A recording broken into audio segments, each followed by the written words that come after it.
서울의 밤하늘을 찢어밟힐 듯 퍼붓는 노우가 병원 창문을 세차게 두드리고 있었지만 한지안의 귀에는 그 소리가 들리지 않았으며 오직 의사가 조금 전 남기고 간 절망적인 선고만이 머릿속을 맴돌고 있었다. 아버지의 수술비와 회사가 남긴 막대한 빚을 해결하기 위해서는 당장 5억 원이라는 현금이 필요했고 그 돈이 없다면 아버지는 생명을 잃고 그녀는 사채업자들의 먹잇감이 될 운명이었다. 차가운 병원 복도 의자에 앉아 마른 세수를 하던 지아는 자신의 손이 미세하게 떨리고 있다는 사실을 깨달았지만 애써 심호흡을 하며 흐트러진 멘탈을 부여잡으려 노력했다. 그녀는 무너질 수 없었고 무너져서도 안 되는 상황이었기에 주먹을 꽉 쥐며 일어서려는 순간 복도 끝에서 구두굽 소리가 울려 퍼졌다. 마치 군대가 행진하듯 규칙적이고 위압적인 발소리는 텅 빈 VIP 병동의 정막을 깨트리며 다가왔고 그 중심에는 한울그룹의 후계자이자 냉혈한으로 악명 높은 강도진이 서 있었다. 검은색 슈트를 빈틈없이 차려입은 그는 주위의 공기마저 얼어붙게 만들 만큼 서늘한 기운을 내뿜고 있었고 그의 뒤에는 건장한 경호원들이 그림자처럼 따르고 있었다. 지아는 그가 이곳에 나타날 이유가 없다는 것을 알면서도 본능적으로 그가 자신을 찾아왔음을 직감했고 도진의 시선이 그녀에게 고정되는 순간 숨이 턱 막히는 압박감을 느꼈다. 도진은 지안의 앞에 멈춰 서서 감정이 거세된 무미건조한 눈빛으로 그녀를 내려다보았는데 그것은 사람을 보는 눈이 아니라 물건의 가치를 평가하는 감정사의 눈빛과 같았다. 강도진의 비서실장이 정중하지만 거절할 수 없는 태도로 병실 문을 열었고 도진은 지안에게 따라오라는 눈짓조차 하지 않은 채 먼저 방 안으로 들어갔는데 이는 상대방이 당연히 따를 것이라는 오만함의 발로였다. 지안은 잠시 망설였으나 이내 결심한 듯 입술을 깨물고 그를 따라 들어갔고 방 안에는 이미 서류 가방에서 꺼낸 두툼한 계약서 한 부가 테이블 위에 놓여 있었다. 도진은 소파에 깊숙이 몸을 묻고 다리를 꼬며 지안을 향해 턱짓으로 앞자리를 가리켰고 지안이 자리에 앉자마자 그는 서론 없이 본론을 꺼냈다.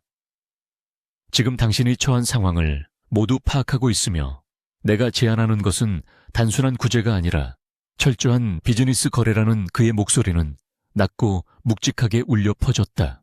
5억 원이라는 금액이 적힌 수표가 테이블 위로 미끄러져 들어왔을 때 지안의 동공은 순간적으로 흔들렸지만 그녀는 곧바로 시선을 거두고 도진을 똑바로 응시하며 그 대가로 무엇을 원하느냐고 물었다. 도진은 지안의 침착한 반응이 의외라는 듯 입꼬리를 살짝 올리며 계약 결혼이라는 단어를 입에 올렸고 기간은 2년이며 그동안 완벽한 아내로서의 역할을 수행해야 한다는 조건을 덧붙였다. 그는 가족들의 간섭과 정략 결혼의 압박에서 벗어나기 위해 흠잡을 데 없는 배경을 가졌으면서도 자신에게 절대적으로 복종할 수밖에 없는 약점을 지닌 여자가 필요했다고 노골적으로 말했다. 지아는 모욕감을 느낄 수도 있는 상황이었지만 감정보다는 이성이 앞섰기에 계약서를 집어들고 꼼꼼히 읽기 시작했다. 일반적인 사람이라면 5억 원이라는 거금 앞에서 당황하거나 감사해야 하며 서둘러 도장을 찍었겠지만 지아는 전문 미술 복원가로서의 습관처럼 계약서의 조항 하나하나를 현미경으로 들여다보듯 분석했다. 그녀는 15분이라는 긴 시간 동안 침묵을 유지하며 문서를 검토했고 도진은 그런 그녀를 재촉하지 않고 흥미로운 눈빛으로 관찰했다. 마침내 고개를 든 지아는 펜을 드는 대신 계약서의 7번째 조항을 손가락으로 가리키며 이 부분은 수정이 필요하다고 단호하게 말했고 그녀의 목소리에는 조금의 떨림도 없었다. 사생활에 대한 과도한 간섭이나 인격적인 모독을 허용한다는 뉘앙스의 문구는 삭제되어야 하며 자신은 아내라는 역할을 연기하는 것이지 노예가 되는 것은 아니라고 분명히 선을 그었다. 강도진의 눈매가 날카로워졌고 방 안의 공기는 순식간에 팽팽한 긴장감으로 가득 찼는데 옆에 서 있던 비서실장은 감히 총재의 제안에 토를 다는 지안의 당돌함에 당황한 기색이 역력했다. 하지만 도진은 화를 내는 대신 낮게 웃음을 터뜨리며 그녀의 요구가 꽤 합리적이라고 인정했고 즉석에서 펜을 꺼내 해당 조항에 줄을 긋고 수정 서명을 했다. 그는 지안이 단순히 돈에 팔려오는 나약한 여자가 아니라 자신의 파트너로서 손색이 없는 강단과 지성을 갖추고 있음을 확인했고 이것은 그에게 예상치 못한 만족감을 주었다. 도진은 수정된 계약서를 다시 지안에게 밀며 이제 만족하느냐고 물었고 지안은 그제야 펜을 들어 망설임 없이 자신의 이름을 정갈한 필체로 서명했다.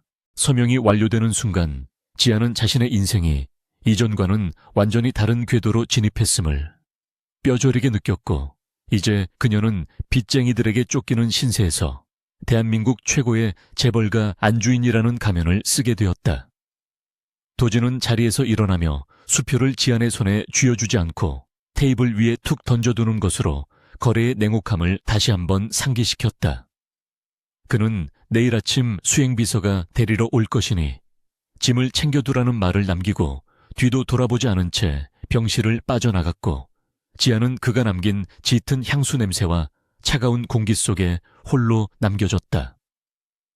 그녀는 테이블 위에 수표를 집어들었는데 그것은 아버지의 생명줄이자 자신의 자유를 저당 잡힌 쇠사슬과도 같이 무겁게 느껴졌다. 그날 밤 지안은 병원 로비의 ATM기 앞에서 아버지의 수술비를 입금하고 사채업자들에게 빚을 상환하는 절차를 기계적으로 처리하며 자신의 통장 잔고가 채워지는 것을 멍하니 바라보았다. 모든 빚이 청산되었다는 확인 문자를 받았을 때 밀려오는 안도감과 함께 알 수 없는 허탈함이 가슴을 짓눌렀지만 그녀는 눈물을 흘릴 여유조차 없었다. 그녀는 화장실 거울 속에 비친 자신의 창백한 얼굴을 바라보며 찬물로 세수를 하고 마음을 다잡았는데 내일부터 시작될 전쟁터에서 살아남기 위해서는 강철 같은 정신력이 필요했기 때문이다.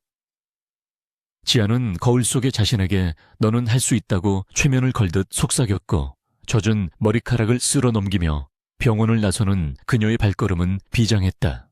다음 날 아침 약속된 시간에 정확히 맞춰 검은색 리무진이 지안의 낡은 아파트 앞에 도착했고 동네 주민들의 호기심 어린 시선 속에서 정장을 입은 수행원들이 그녀의 짐을 트렁크에 실었다.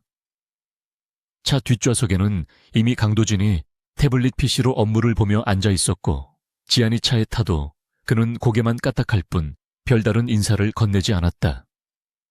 차가 부드럽게 출발하자 도진은 화면에서 눈을 떼지 않은 채 오늘 바로 혼인신고를 할 것이며 저녁에는 본가에서 가족들과의 식사가 예정되어 있으니 마음의 준비를 하라고 통보했다. 지안은 창밖으로 멀어지는 익숙한 풍경을 바라보며 무릎 위에 놓인 손을 꽉 쥐었고 이제 되돌릴 수 없는 강을 건넜다는 사실을 다시 한번 실감했다. 차가 강남의 번화가를 지나 한울그룹 본사 사옥이 보이는 도심 한복판으로 진입했을 때 도진은 갑자기 지안에게 시선을 돌리며 당신이 입고 있는 옷차림으로는 내 옆에 설 수 없다고 지적했다. 지안은 자신의 단정하지만 낡은 정장을 내려다보며 수치심을 느낄 뻔했지만 곧바로 표정을 관리하며 그럼 적절한 의상을 준비해달라고 담담하게 요구했다. 도진은 그녀의 기죽지 않는 태도에 흥미를 느끼며 기색에 차를 백화점으로 돌리라고 지시했고 이것이 그들의 첫 번째 공식적인 일정이 될 것임을 암시했다. 백화점 VIP룸에 도착한 지안은 수많은 명품 드레스와 구두들 사이에서 도진이 골라주는 옷이 아닌 자신이 직접 선택한 옷을 입겠다고 고집을 부렸다. 그녀는 화려하고 노출이 심한 드레스 대신 우아하면서도 지적인 이미지를 강조할 수 있는 짙은 네이비색의 테일러드 슈트를 선택했고 이는 도진의 예상 밖이었지만 결과적으로 탁월한 선택이었다. 피팅룸에서 나온 지안의 모습은 마치 처음부터 그 옷을 입기 위해 태어난 사람처럼 완벽했고 도진은 순간적으로 숨을 멈추고 그녀를 바라보았다. 그녀의 꼿꼿한 자세와 자신감 넘치는 눈빛은 단순한 아름다움을 넘어선 기품을 뿜어내고 있었고 도진은 자신이 고른 파트너가 결코 평범한 여자가 아님을 확신했다. 그는 만족스러운 표정으로 카드를 내밀며 계산을 마쳤고, 지아는 도진의 팔짱을 끼라는 제스처에 잠시 멈칫하다가 자연스럽게 그의 팔을 감싸 안았다. 두 사람이 팔짱을 끼고 백화점을 나서는 순간 수많은 카메라 플래시가 터지며 기자들이 몰려들었고, 도진은 익숙하게 지안을 보호하며 미리 대기하고 있던 경호원들의 호위를 받아 차로 이동했다. 지안은 갑작스러운 스포트라이트에 눈이 부셨지만 당황한 기색 없이 도진의 보폭에 맞춰 우아하게 걸음을 옮겼고, 이 모습은 다음 날 모든 신문의 일면을 장식하게 될 것이었다. 차 안으로 들어온 도진은 지안에게 방금의 대처가 나쁘지 않았다고 무뚝뚝하게 칭찬했고, 지안은 칭찬을 바란 것이 아니라 계약을 이행했을 뿐이라고 차분하게 대답했다.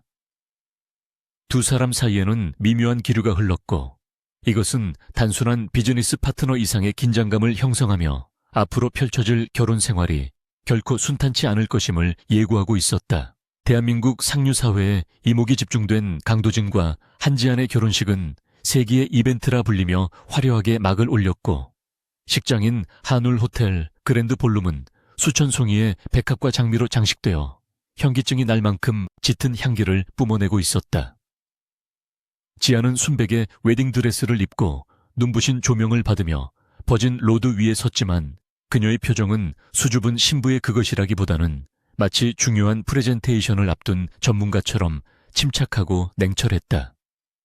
하객석을 가득 채운 정적의 인사들은 호기심과 부러움, 그리고 시기심이 뒤섞인 눈빛으로 신부를 훑어보았고, 그들의 시선은 마치 날카로운 화살처럼 지안의 전신을 꿰뚫으려 하는 것 같았다.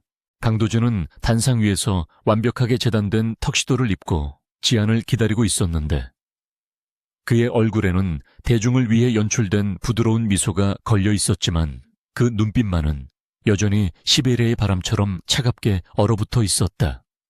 지안이 그의 앞에 다가와 섰을 때 도진은 자연스럽게 그녀의 손을 잡았고, 그 순간 지안은 그의 손바닥에서 느껴지는 온기가 비현실적일 정도로 뜨겁다는 것을 깨닫고 흠칫 놀랐다. 주례사가 이어지는 동안 두 사람은 서로를 사랑하겠노라 맹세했지만 그 목소리에는 영혼이 담겨있지 않았고 오직 계약서에 명시된 의무를 이행하겠다는 건조한 다짐만이 공허하게 울려 퍼질 뿐이었다. 식이 끝나고 이어진 피로연에서 지아는 진정한 시험대에 올랐는데, 도진의 계모이자 그룹 내에서 막강한 영향력을 행사하는 장 여사가 우아한 미소를 띠며 지안에게 다가와 샴페인 잔을 권했기 때문이다. 장 여사는 지안의 출신 배경을 교묘하게 비꼬며 주변 귀부인들이 들을 수 있도록 큰 소리로 칭찬을 가장한 모욕을 퍼부었지만 지안은 당황하지 않고 여유로운 미소로 화답하며 상황을 넘겼다. 그녀는 장 여사의 공격을 부드럽게 받아치는 동시에 도진의 체면을 세워주는 현명한 대처를 보여주었고, 이를 지켜보던 도진은 내심 감탄하며 지안이 단순한 방패막이 이상의 역할을 해낼 수 있음을 다시금 확인했다. 끝이 보이지 않을 것 같았던 예식이 모두 마무리되고 두 사람은 호텔 최상층에 마련된 펜트하우스인 허니문 스위트룸으로 향하는 전용 엘리베이터에 몸을 실었다. 엘리베이터 문이 닫히고 단둘만 남게 되자 도진의 얼굴에 걸려있던 가식적인 미소는 순식간에 사라졌고, 그는 넥타이를 거칠게 풀어헤치며 피로한 기색을 역력히 드러냈다.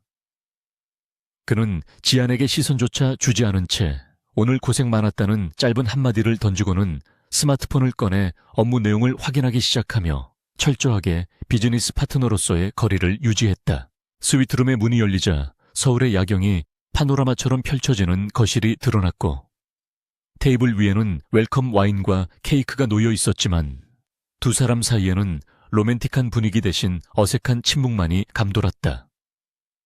도진은 재킷을 벗어 소파에 던져두며 자신은 서재에 딸린 간이 침실을 사용할 테니 당신은 안방을 쓰라며 잠자리 구분을 명확히 했고, 이는 지안도 내심 바라던 바였다. 지안은 안도하며 짐을 정리하기 위해 안방으로 들어가려 했으나 그 순간 도진이 휘청거리며 테이블을 짚었고 쨍그랑하는 소리와 함께 와인잔이 바닥에 떨어져 산산조각이 났다. 놀란 지안이 황급히 도진에게 다가가 그의 팔을 잡았을 때 그의 몸은 불덩이처럼 뜨거웠고 호흡은 거칠어져 있었으며 눈동자는 초점을 잃은 채 흔들리고 있어 평소의 냉철한 모습은 온데간데 없었다. 지아는 직감적으로 이것이 단순한 피로 누적이 아님을 깨달았고 조금 전 피로연의 마지막 순서에서 도진이 마셨던 건배주에 문제가 있었음을 의심하기 시작했다. 누군가가 도진을 노리고 약물을 사용한 것이 분명했고 지금 그를 밖으로 데리고 나가거나 의사를 부르는 것은 오히려 적들에게 약점을 노출하는 꼴이 될 수 있다는 판단이 섰다. 설상가상으로 객실 밖 복도에서 웅성거리는 소리와 함께 둔탁한 발소리가 들려왔고 지아는 본능적으로 위험을 감지하고 재빨리 현관으로 달려가 문을 이중으로 잠그고 체인까지 걸었다.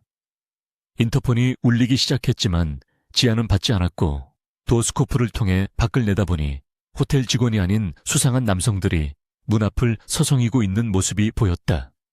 그들은 도진이 쓰러지기를 기다려 스캔들을 조작하거나 기업 비밀을 빼내려는 산업 스파이 혹은 반대파 세력이 보낸 하수인들이 분명했고 지아는 지금 이 방이 고립된 요새가 되었음을 깨달았다. 지아는 정신을 차리지 못하는 도진을 부축하여 안방으로 끌고 갔는데 건장한 체격에 그를 옮기는 것은 쉽지 않았지만 위기 상황에서 솟아나는 초인적인 힘으로 그를 침대에 눕히는 데 성공했다. 도진은 약 기운 때문에 이성을 잃어가고 있었고 고통스러운 신음을 흘리며 셔츠 단추를 뜯어내듯 풀었고 지아는 당황스러움에 얼굴이 붉어졌지만 침착하게 젖은 수건을 가져와 그의 이마와 목을 닦아주었다. 그녀는 욕실에서 찬물을 받아와 도진에게 억지로 마시게 하며 체내의 약물 농도를 희석시키려 노력했고 끊임없이 말을 걸어 그가 의식을 놓지 않도록 유도했다.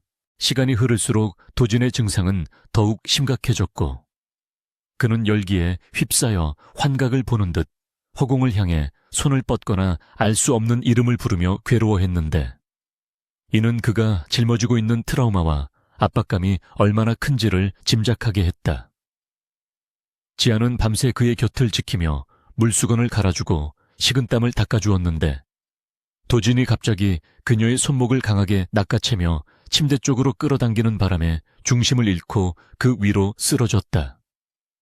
두 사람의 얼굴이 닿을 듯 가까워진 순간 도진의 뜨거운 숨결이 지안의 피부에 닿았고 몽롱한 눈빛의 도진은 지안을 응시하며 가지 말라는 애원 섞인 목소리를 내뱉었다.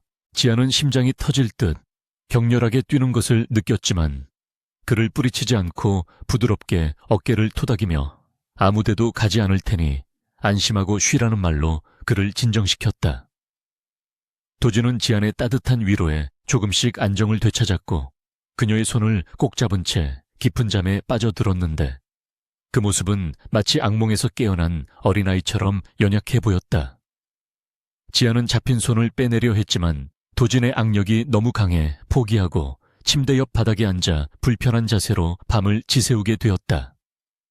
창밖의 폭우 소리와 도진의 규칙적인 숨소리가 섞여 들려오는 가운데 지아는 이 남자가 가진 의외의 면모를 목격하며 계약 이상의 감정이 싹트는 것을 경계했다.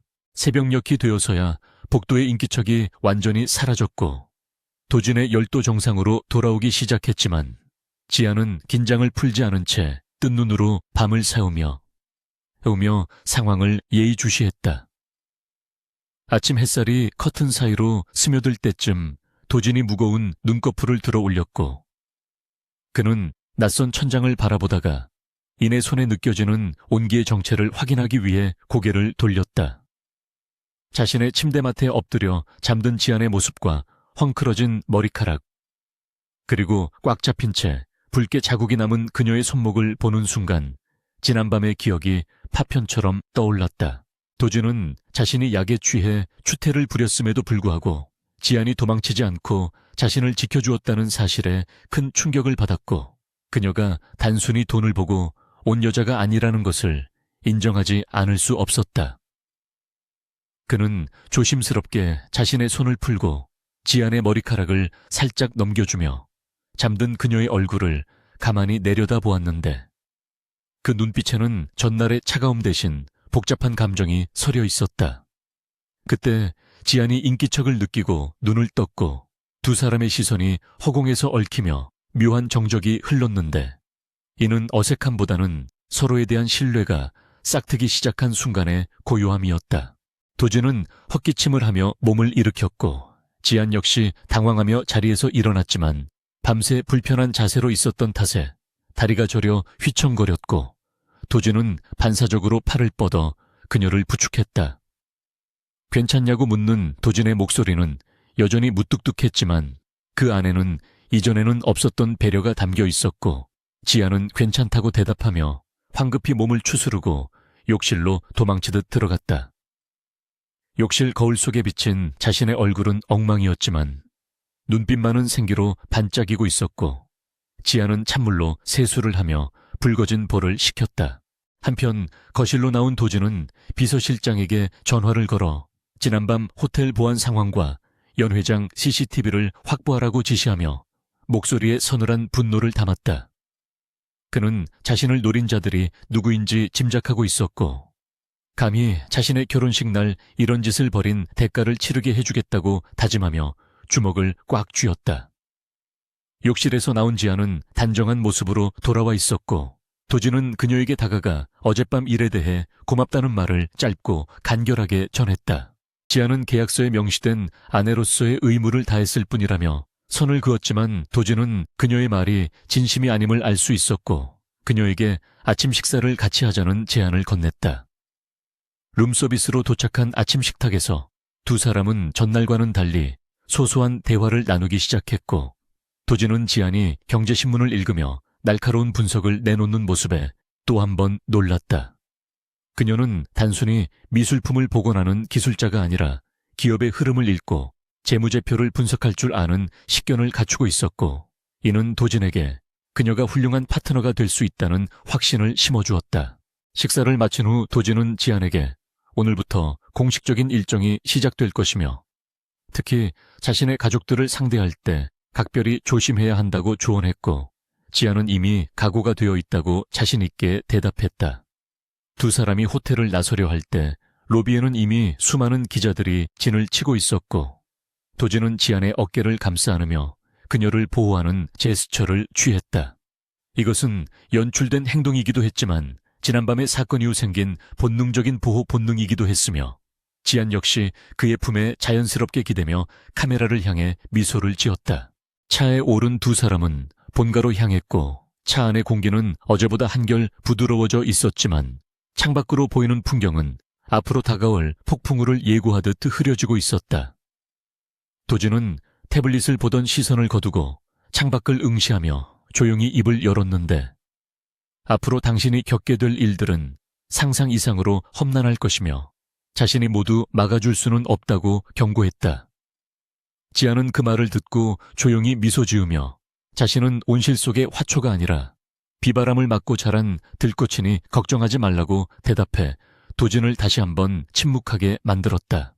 본가의 거대한 철문이 열리고 차가 저택의 마당으로 들어서자 도진의 표정은 다시 냉혹한 총재의 가면을 썼고 지안 역시 긴장의 끈을 조이며 전투태세를 갖췄다. 현관 앞에는 장 여사를 비롯한 친척들이 도열해 있었는데 그들의 눈빛은 환영보다는 탐색과 저기로 가득 차 있었고 지아는 그 시선들을 피하지 않고 당당하게 마주했다. 도진이 먼저 내려 지안의 문을 열어주었고 그녀의 손을 잡고 이끄는 모습은 마치 전장으로 나가는 장군과 그의 동반자처럼 비장하고도 아름다웠다. 그렇게 그들의 진짜 결혼 생활, 아니 전쟁 같은 동거가 시작되었고 이 거대한 저택 안에서 벌어질 암투와 음모, 그리고 그 속에서 피어날 사랑은 이제 막 싹을 틔우기 시작했다.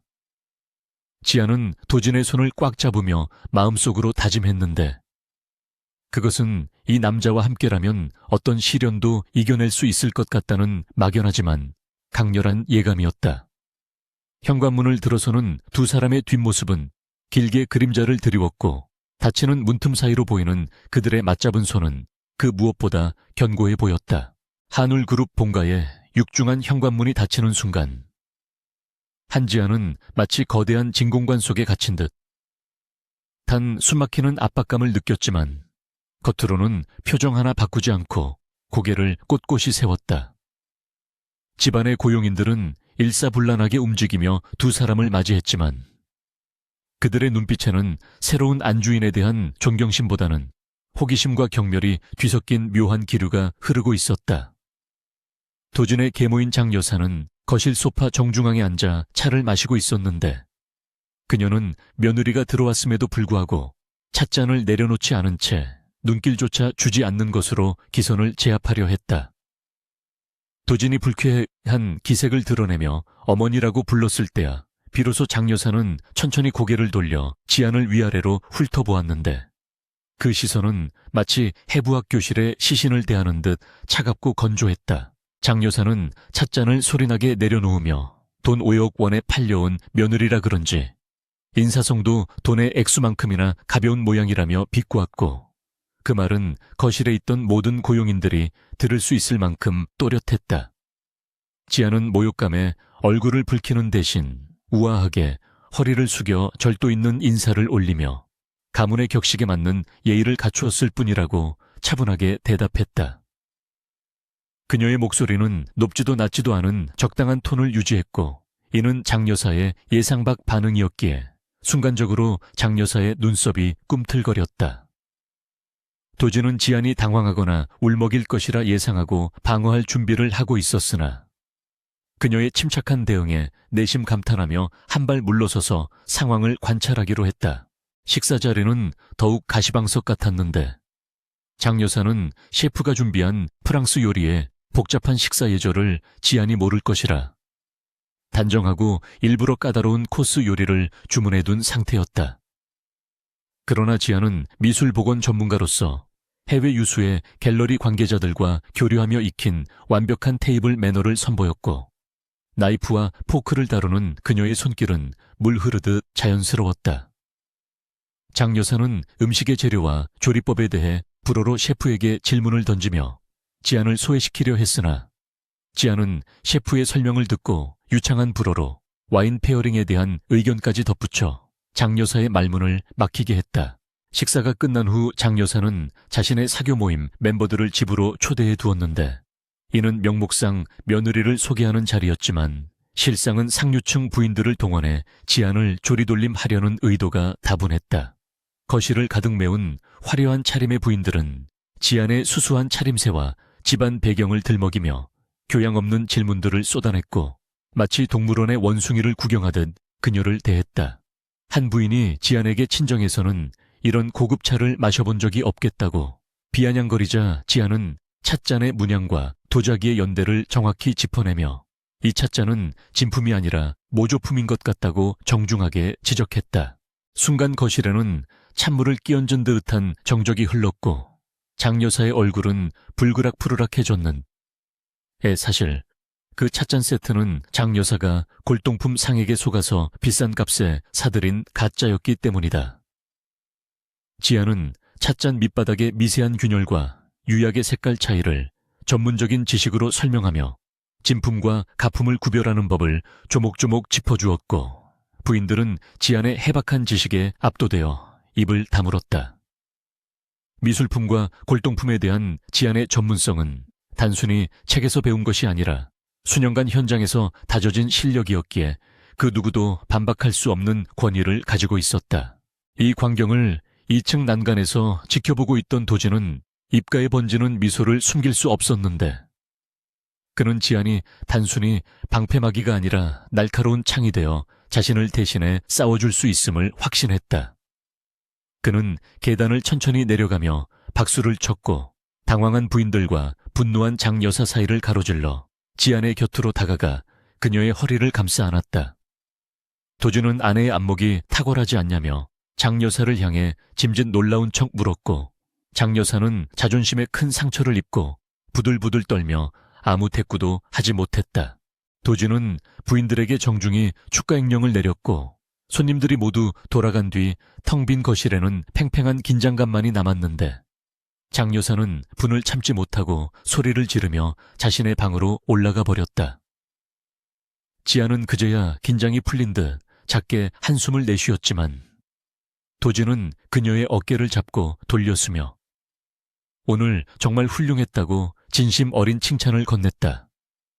그는 지안에게 당신은 오늘 단순한 며느리가 아니라 이 집안의 기강을 잡을 수 있는 안주인으로서의 자질을 증명했다며 앞으로도 그 기세를 잃지 말라고 당부했다. 그날 저녁 도진은 집사장을 비롯한 모든 고용인들을 거실로 집합시켰고 그들 앞에서 지안을 가리키며 앞으로 그녀의 말은 곧 나의 말이니 토 하나 달지 말고 복종하라고 엄명을 내렸다.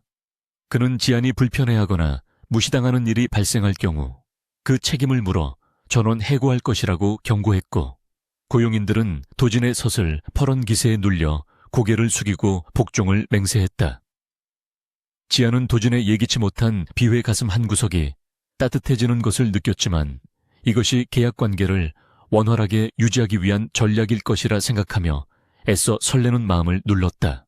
다음 날부터 지안에 대한 대우는 확연히 달라졌는데 메이드는 아침 일찍 따뜻한 물과 수건을 대령했고 주방장은 그녀의 식성을 꼼꼼히 체크하며 메뉴를 준비했다.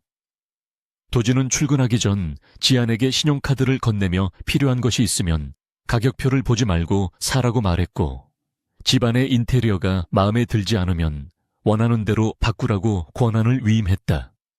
이는 장 여사가 집안 살림에 대해 가지고 있던 주도권을 지안에게 넘겨주겠다는 무언의 선전포고였고 지안은 도진의 의도를 정확히 파악하고 미소를 지으며 카드를 받아들였다. 지안은 단순히 사치를 부리는 대신 저택의 오래된 미술품들을 점검하고 보존 상태가 좋지 않은 작품들을 복원실로 보내는 등 자신의 전공을 살려 집안의 품격을 높이는 작업에 착수했다. 그녀가 먼지 쌓인 창고에서 찾아낸 그림 한 점이 알고 보니 수억 원을 호가하는 유명 화가의 초기 작임이 밝혀지자 집안 사람들은 그녀의 안목에 다시 한번 놀라움을 금치 못했다. 도진은 퇴근 후 깨끗하게 복원되어 거실 중앙에 걸린 그림을 보며 만족해했고 지안에게 수고했다는 말과 함께 작은 선물 상자를 건넸다. 상자 안에는 다이아몬드가 박힌 심플한 목걸이가 들어있었는데 도진은 직접 지안의 목에 목걸이를 걸어주며 당신의 목이 너무 허전해 보여서 준비했다고 무심하게 말했다. 지안은 거울 속에 비친 목걸이와 도진의 모습을 번갈아 보며 묘한 감정에 휩싸였고 그의 손길이 닿았던 목덜미가 화끈거리는 것을 느꼈다. 두 사람은 점차 서로에게 익숙해져 갔고 도진은 퇴근 시간이 되면 자연스럽게 집으로 향하는 자신의 모습을 발견하며 스스로도 놀라워했다. 하지만 평화는 오래가지 않았는데 회사 내부에서 기밀 정보가 유출되었다는 소식이 전해지며 도진의 입지가 흔들리기 시작했고 그 화살은 묘하게도 지안을 향해 겨누어지고 있었다. 도진의 사촌 형이자 경쟁자인 강민혁 전무는 이사회를 소집해 도진의 경영 능력을 문제 삼았고 은근슬쩍 며느리의 출신 성분을 거론하며 보안 문제를 제기했다. 도진은 지안을 의심하지 않았지만 상황은 그녀에게 불리하게 돌아가고 있었고 장 여사는 이 기회를 틈타 지안을 집에서 쫓아낼 구실을 만들기 위해 혈안이 되어 있었다. 어느 날 밤 서재에서 심각한 표정으로 서류를 검토하던 도진에게 지안이 따뜻한 차를 들고 들어왔고 그녀는 도진의 미간에 잡힌 주름을 보며 무슨 일이 있냐고 조심스럽게 물었다. 도진은 잠시 망설이다가 회사의 상황을 털어놓았고 지안은 묵묵히 그의 이야기를 들어주며 감정적인 위로 대신 냉철한 분석을 내놓기 시작했다. 그녀는 유출된 정보의 패턴을 분석하면 내부자의 소행인지 외부의 해킹인지 구분할 수 있다며 자신이 도와줄 수 있는 부분이 있을지 묻는 적극적인 태도를 보였다. 도진은 지안의 제안에 반신반의했지만 지푸라기라도 잡는 심정으로 관련 자료의 일부를 보여주었고 지안은 밤새 자료를 검토하며 특유의 꼼꼼함으로 의심스러운 자금 흐름을 찾아냈다. 그녀가 발견한 것은 단순한 정보 유출이 아니라 페이퍼 컴퍼니를 통한 조직적인 횡령의 정황이었고 이는 강민혁 전무와 연관이 있을 가능성이 매우 높았다. 지안은 다음 날 아침 붉게 충혈된 눈으로 도진에게 분석 결과를 내밀었고 도진은 그녀가 찾아낸 결정적인 단서에 경악하며 그녀를 와락 끌어안았다. 이 사건을 계기로 도진은 지안을 단순히 집안을 관리하는 아내가 아니라 자신의 사업을 도울 수 있는 유능한 파트너로 완전히 인정하게 되었고 그녀를 향한 신뢰는 더욱 깊어졌다. 그는 지안에게 회사 일을 도와달라고 정식으로 요청했고, 지안은 이를 수락하며 본격적으로 경영 일선에 뛰어들 준비를 하게 되었다. 하지만 그들의 움직임을 주시하고 있던 강민혁과 장 여사는 지안이 도진의 날개가 되어가는 것을 두고 볼 수 없었고, 더 악랄하고 치명적인 함정을 파기 시작했다. 그들은 지안의 과거, 특히 빚 때문에 사채업자들에게 시달렸던 기록을 조작하여 언론에 터뜨릴 준비를 했고, 이는 한울그룹의 도덕성에 치명타를 입힐 수 있는 강력한 무기였다. 폭풍전야와 같은 고요함 속에서 지안과 도진은 서로에게 의지하며 잠시나마 행복한 시간을 보냈지만, 그 행복 뒤에는 검은 그림자가 드리워져 있었다. 주말을 맞아 두 사람은 교회의 별장으로 휴식을 취하러 떠났고, 그곳에서 처음으로 계약이라는 틀을 벗어던지고 인간 대 인간으로서 깊은 대화를 나누게 되었다. 별장의 벽난로 앞에서 와인을 마시며 도진은 자신의 어린 시절과 어머니에 대한 상처를 털어놓았고, 지안은 묵묵히 그의 손을 잡아주며 위로를 건넸다. 그날 밤 두 사람은 같은 침대에서 잠이 들었지만, 이번에는 약 기운 때문이 아니라 서로의 온기가 필요해서였고, 도진은 잠든 지안의 이마에 조심스럽게 입을 맞추었다. 그러나 다음 날 아침 서울로 돌아가는 길에 도진의 비서실장으로부터 다급한 전화가 걸려왔고, 뉴스를 확인한 도진의 얼굴은 흑빛으로 변했다. 인터넷 포털 사이트 메인 화면에는 재벌 3세의 아내, 알고 보니 사채빚에 허덕이는 신용불량자 출신이라는 자극적인 헤드라인이 걸려 있었고, 지안의 신상 정보가 무차별적으로 유포되고 있었다. 지안은 떨리는 손으로 기사를 확인하며 얼굴이 하얗게 질렸고, 도진은 거칠게 핸들을 꺾으며 욕설을 내뱉었다. 이것은 단순한 가십 기사가 아니라 지안을 사회적으로 매장시키고 도진을 그룹 후계자 자리에서 끌어내리기 위한 저격이었음이 분명했다. 도진은 지안에게 절대 휴대폰을 보지 말라고 소리치며 차 속도를 높였고, 지안은 공포에 질려 몸을 떨었지만 도진의 단호한 옆모습을 보며 마음을 다잡으려 애썼다. 회사 앞에 도착하자마자 수많은 기자들이 차를 에워쌌고 플래시 세례가 쏟아지는 가운데 도진은 재킷을 벗어 지안의 얼굴을 덮어주며 그녀를 품에 안고 인파를 뚫고 나갔다. 엘리베이터에 타서야 겨우 숨을 돌린 두 사람은 서로를 바라보았고, 도진은 지안의 어깨를 꽉 잡으며 무슨 일이 있어도 당신을 지킬 것이라고 맹세하듯 말했다. 하지만 이사회의 압박은 거세졌고 주주들은 도진의 해임을 요구하고 나섰으며, 지안은 자신 때문에 도진이 무너지는 것을 지켜볼 수 없어 괴로워했다. 그녀는 도진을 위해 자신이 떠나야 하는 것은 아닌지 고민하기 시작했고, 밤새 홀로 눈물을 흘리며 이혼 서류를 작성할까 망설였다. 그때 도진이 서재 문을 박차고 들어와 지안이 들고 있던 펜을 빼앗아 던져버리며 나를 믿지 못하냐고 화를 냈는데, 그 눈빛에는 분노가 아닌 애절함이 가득했다. 그는 지안을 강하게 끌어안으며 우리가 계약으로 시작했을지 몰라도 지금은 아니라고 고백하려 했지만, 차마 사랑한다는 말은 입 밖으로 내지 못했다. 대신 그는 우리를 건드린 대가가 얼마나 혹독한지 그들에게 똑똑히 보여주자며 지안에게 방역을 제안했고, 지안은 그의 눈에서 타오르는 결기를 보며 고개를 끄덕였다. 이제 방언은 끝났고 두 사람은 손을 잡고 세상과 맞서 싸울 준비를 마쳤는데, 이것은 한울그룹 역사상 가장 통쾌하고 짜릿한 복수극의 서막이었다. 한울그룹 본사 대회의실은 무거운 침묵과 숨막히는 긴장감으로 가득 차 있었고, 창밖에는 억수같이 쏟아지는 비가 유리창을 때리며 마치 회사의 암울한 미래를 예고하는 듯 했다. 긴급 소집된 이사회 멤버들은 서로 눈치를 보며 헛기침을 해댔고, 그들의 시선은 상석에 앉아있는 강도진과 그 옆에 배석한 한지안에게 꽂혀 있었다. 언론은 이미 지안의 과거 채무 기록과 부친의 사업 실패를 대서특필하며 그녀를 돈을 노리고 재벌게 들어온 사기꾼으로 매도하고 있었고, 주간은 아침 개장과 동시에 곤두박질치고 있었다. 강민혁 전무는 회심의 미소를 애써 감추며 심각한 표정으로 입을 열었는데, 이번 사태는 그룹의 도덕성에 치명적인 타격을 입혔으므로 총재가 결단을 내려야 한다고 압박했다. 강민혁의 주장은 명확했는데 지안과 이혼하고 그녀를 회사 경영에서 즉시 배제함으로써 성난 주주들을 달래야 한다는 것이었고, 다른 이사들 또한 고개를 끄덕이며 동조하는 분위기였다.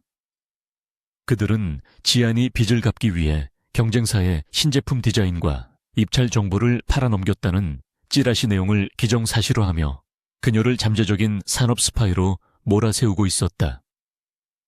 지안은 무릎 위에 놓인 주먹을 하얗게 질리도록 꽉 쥐었지만 고개는 숙이지 않았고 자신의 결백을 주장하고 싶었으나 지금 상황에서 감정적인 호소는 오히려 독이 될 것임을 잘 알고 있었다. 도진은 테이블을 주먹으로 내리치며 좌중을 조용히 시켰고 그 소리가 어찌나 컸던지 회의실 안의 공기가 순식간에 얼어붙었다. 도진은 이글거리는 눈빛으로 이사들을 한 명씩 노려보며 내 아내에 대한 모욕은 곧 나에 대한 도전이라고 경고했고, 아직 확실한 증거도 없이 낭설만 믿고 사람을 매도하는 것이 한울그룹 임원들의 수준이냐며 일갈했다. 그는 72시간 안에 진범을 찾아내고 이번 사태를 수습할 것이니 그때까지 입 다물고 기다리라며 자신의 직을 걸고 선언했다. 만약 지안이 범인이라는 확실한 증거가 나오면 그 즉시 대표이사직에서 물러나겠다는 도진의 초강수에 강민혁을 포함한 반대파들은 당황한 기색을 보였지만 이내 승부수를 받아들였다. 회의가 끝나고 도진과 지안이 복도로 나오자 대기하고 있던 직원들은 두 사람을 피해 시선을 돌리거나 수근거렸고, 지안은 등 뒤에 꽂히는 비난의 화살들을 온몸으로 느껴야 했다. 집무실로 돌아온 도진은 넥타이를 거칠게 풀어헤치며 소파에 주저앉았고, 지안은 조용히 다가가 차가운 물 한 잔을 건네며 자신 때문에 곤란해진 상황에 대해 미안함을 표했다. 하지만 도진은 물잔을 받아들고 지안의 손을 잡으며 이건 당신 탓이 아니라 우리를 무너뜨리려는 자들의 비열한 음모일 뿐이니 절대 기죽지 말라고 단호하게 말했다. 지안은 도진의 굳건한 믿음에 가슴이 뭉클해졌고 이 남자를 위해서라도 자신의 누명을 벗고 진실을 밝혀내야겠다는 결의를 다졌다. 그녀는 도진에게 자신에게 보안실 접속 권한을 달라고 요청하며 미술보건 전문가로서의 예리한 관찰력으로 데이터 속에 숨겨진 조작의 흔적을 찾아보겠다고 제안했다. 도진은 잠시 망설였으나 지안의 눈빛에서 흔들리지 않는 확신을 읽고 보안팀장에게 연락해 지안의 접속을 허용하고 협조하라는 지시를 내렸다. 그날 밤 지안은 모두가 퇴근한 텅 빈 사무실에서 산더미처럼 쌓인 로그 파일과 보안 영상들을 분석하기 시작했고, 그녀의 눈은 마치 위작을 감별하는 감정사처럼 날카롭게 빛났다. 그녀는 단순히 누가 정보를 빼냈느냐가 아니라 정보가 유출된 경로와 시점에 집중했는데, 범인은 교묘하게도 지안이 야근하던 시간대를 골라 접속 기록을 남겨두는 치밀함을 보였다. 하지만 지안은 디지털 포렌식 자료를 픽셀 단위로 확대해보며 조작된 접속 기록의 타임스탬프와 실제 서버의 백업 로그 사이에 미세한 오차가 있음을 발견했다. 그것은 일반적인 IT 전문가라면 놓쳤을 수도 있는 0.01초의 틈이었지만 수백 년 된 그림의 덧칠 자국도 찾아내는 지안의 눈을 속일 수는 없었다. 그녀는 이 오차가 발생한 원인을 추적하던 중 특정 단말기에서 우회 접속을 시도한 흔적을 찾아냈고, 그 단말기의 고유 식별 번호는 놀랍게도 도진의 비서실 소속 직원의 것이었다.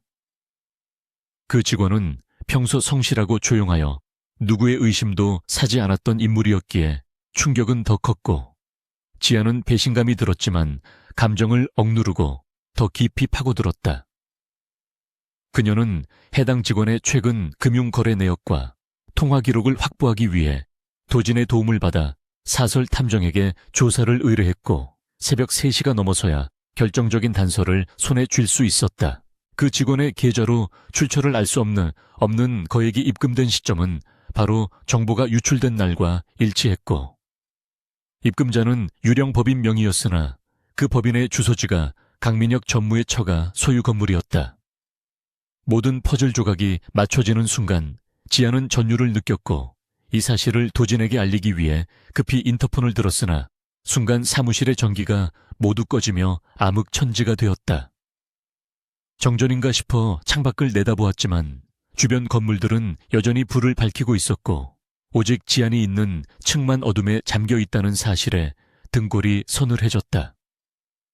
비상유도등의 희미한 초록색 불빛만이 복도를 비추는 가운데 뚜벅뚜벅 울리는 구두 소리가 들려왔고 그것은 경비원의 발소리와는 확연히 다른 불길한 리듬이었다. 지안은 본능적으로 자신이 감시당하고 있었음을 깨달았고 증거 자료가 담긴 USB를 꽉 쥐며 책상 밑으로 몸을 숨겼다.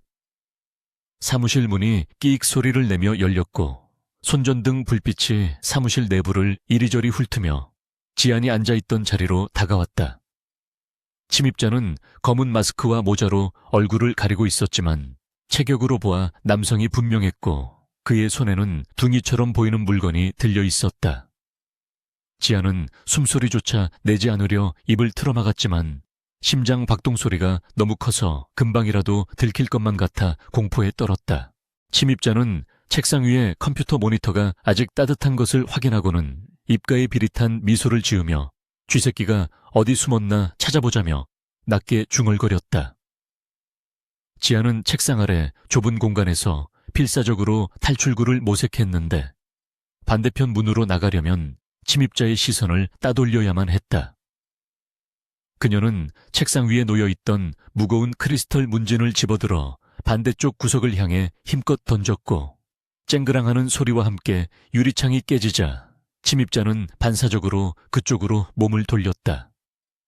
그 틈을 타 지안은 신발을 벗어들고 맨발로 바닥을 박차며 복도로 뛰쳐나갔고 비상계단을 향해 전력 질주했다.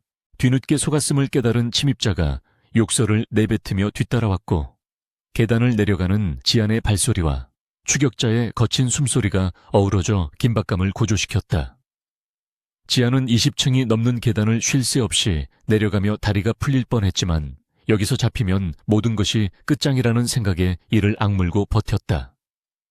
1층 로비에 거의 다다랐을 때 갑자기 비상구 문이 벌컥 열리며 또 다른 그림자가 나타나 지안의 앞을 막아섰고 그녀는 비명을 지르며 멈춰 섰다. 하지만 그 그림자의 주인은 다름 아닌 강도진이었고 그는 땀에 젖어 흐트러진 모습으로 지안을 보자마자 와락 끌어안았다. 도진은 보안실에서 CCTV가 갑자기 꺼진 것을 보고 직감적으로 위험을 감지하여 달려온 것이었고 지안의 떨리는 어깨를 감싸며 괜찮냐고 다급하게 물었다. 뒤따라오던 침입자는 도진과 경호원들이 나타난 것을 보고 황급히 위쪽 계단으로 도망쳤고 도진은 경호원들에게 놈을 잡으라고 소리쳤다.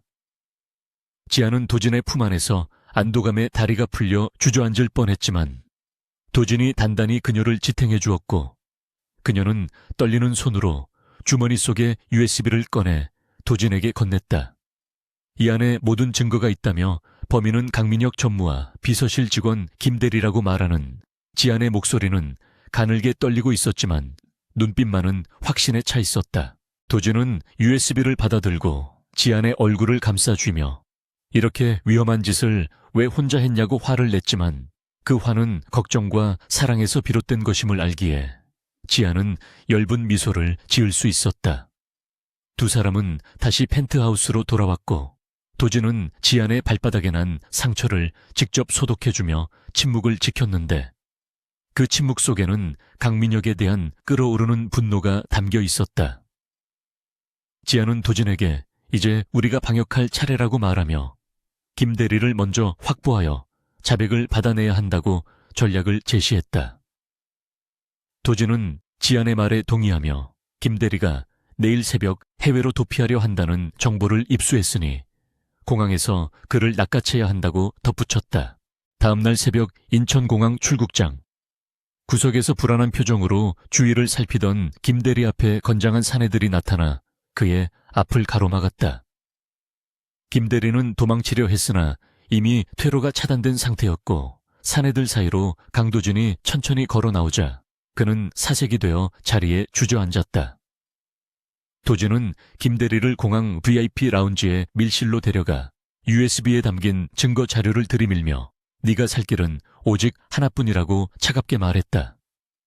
강민혁이 시킨 일이라는 것을 증언하고 법정에서 모든 것을 밝힌다면 정상 참작을 고려해 보겠지만 그렇지 않다면 평생 감옥에서 썩게 해주겠다는 도진의 협박은 빈말이 아니었다.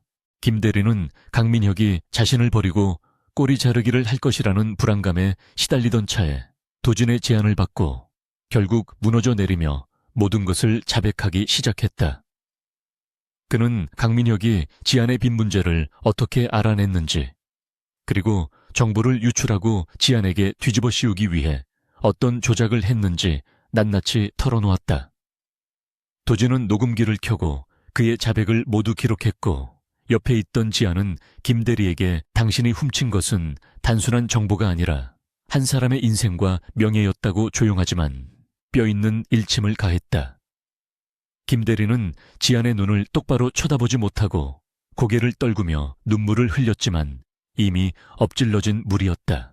증거와 증언을 모두 확보한 도진과 지안은 이제 마지막 단계를 준비했는데 그것은 강민혁이 가장 안심하고 있을 때 가장 잔인한 방법으로 그를 끌어내리는 것이었다. 강민혁은 이사회가 열리기도 전에 도진이 사임할 것이라 믿고 샴페인을 터뜨리며 측근들과 축배를 들고 있었을 것이다. 하지만 도진은 긴급 기자회견을 자청하여 전 국민 앞에서 진실을 폭로할 계획을 세웠고 지안은 그 옆에 나란히 서서 피해자가 아닌 승리자의 모습으로 대중 앞에 설 준비를 마쳤다. 지안은 도진의 넥타이를 바로잡아주며 당신은 혼자가 아니라고 속삭였고 도진은 그녀의 손등에 키스하며 당신 덕분에 내가 살았다고 진심을 고백했다. 이제 남은 것은 강민혁이 훔쳐간 원본 데이터를 회수하고 그가 빼돌린 자금을 찾아내어 완벽하게 그의 숨통을 끊어놓는 일뿐이었다. 김대리의 자백에 따르면 원본 데이터는 강민혁의 개인 금고가 있는 별장에 숨겨져 있으며 그 별장은 요새처럼 삼엄한 경비 속에 있다고 했다. 도진은 경찰을 동원하기 전에 데이터를 확보해야만 회사의 피해를 최소화할 수 있다고 판단했고 직접 별장으로 들어가 데이터를 찾아오기로 결심했다. 지안은 위험하다고 만류했지만 도진의 결심은 확고했고 결국 지안은 자신이 동행하겠다고 고집을 피워 도진을 당황하게 했다. 지안은 자신이 도면을 볼 줄 알고 금고의 구조나 은닉 장소를 찾아내는 데 도움이 될 것이라며 도진을 설득했고 도진은 그녀의 고집을 꺾을 수 없음을 알고 마지못해 허락했다. 두 사람은 검은색 전술 복장으로 갈아입고 밤의 어둠을 틈타 강민혁의 별장에 있는 양평의 깊은 산속으로 향했다. 차 안에는 무거운 침묵이 흘렀지만 두 사람의 손은 서로 깍지를 낀 채 떨어질 줄 몰랐고 이것은 단순한 비즈니스 파트너를 넘어 생사를 함께하는 전우이자 연인의 모습이었다. 별장 입구에 도착하자 철통 같은 보안 시스템과 맹견들의 짖는 소리가 들려왔고 도진은 지안에게 내 뒤에서 절대 떨어지지 말라고 신신당부했다. 칠흑 같은 어둠이 양평의 숲속을 집어삼켰고 하늘에서는 구멍이라도 뚫린 듯 억수 같은 비가 쏟아져 내리며 세상을 온통 빗소리로 가득 채우고 있었다. 강도진과 한지아는 강민혁의 별장, 외곽을 둘러싼 높은 담장 아래 몸을 숨긴 채 거친 숨을 고르며 서로의 신호를 기다리고 있었다. 도진은 미리 확보한 보안 설계도를 머릿속에 그리며 사각지대를 찾아내었고 지아는 긴장감에 마른 침을 삼키면서도 그의 곁을 단단히 지키고 있었다. 빗물에 젖은 검은색 전술복은 몸에 무겁게 달라붙었지만 두 사람의 눈빛은 그 어느 때보다 날카롭게 빛나며 먹잇감을 노리는 맹수처럼 번뜩였다.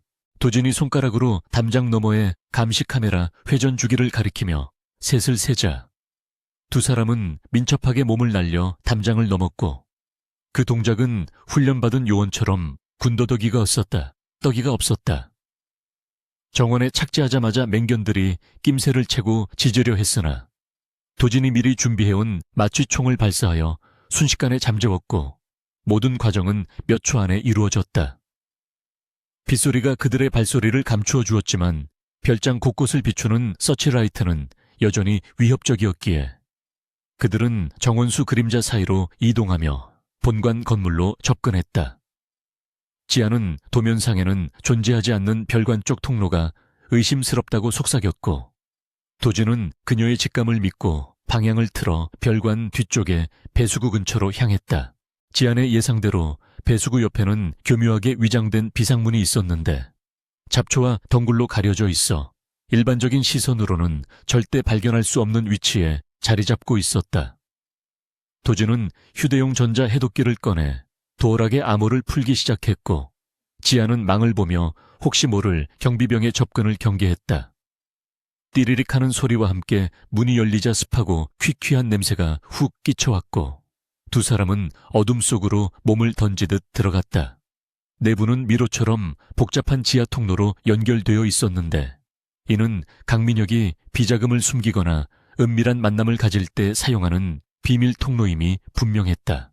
통로를 지나 계단을 올라가자 서재와 연결된 벽난로 뒤쪽으로 나올 수 있었고, 다행히 서재 안에는 아무도 없이 고요한 정적만이 흐르고 있었다.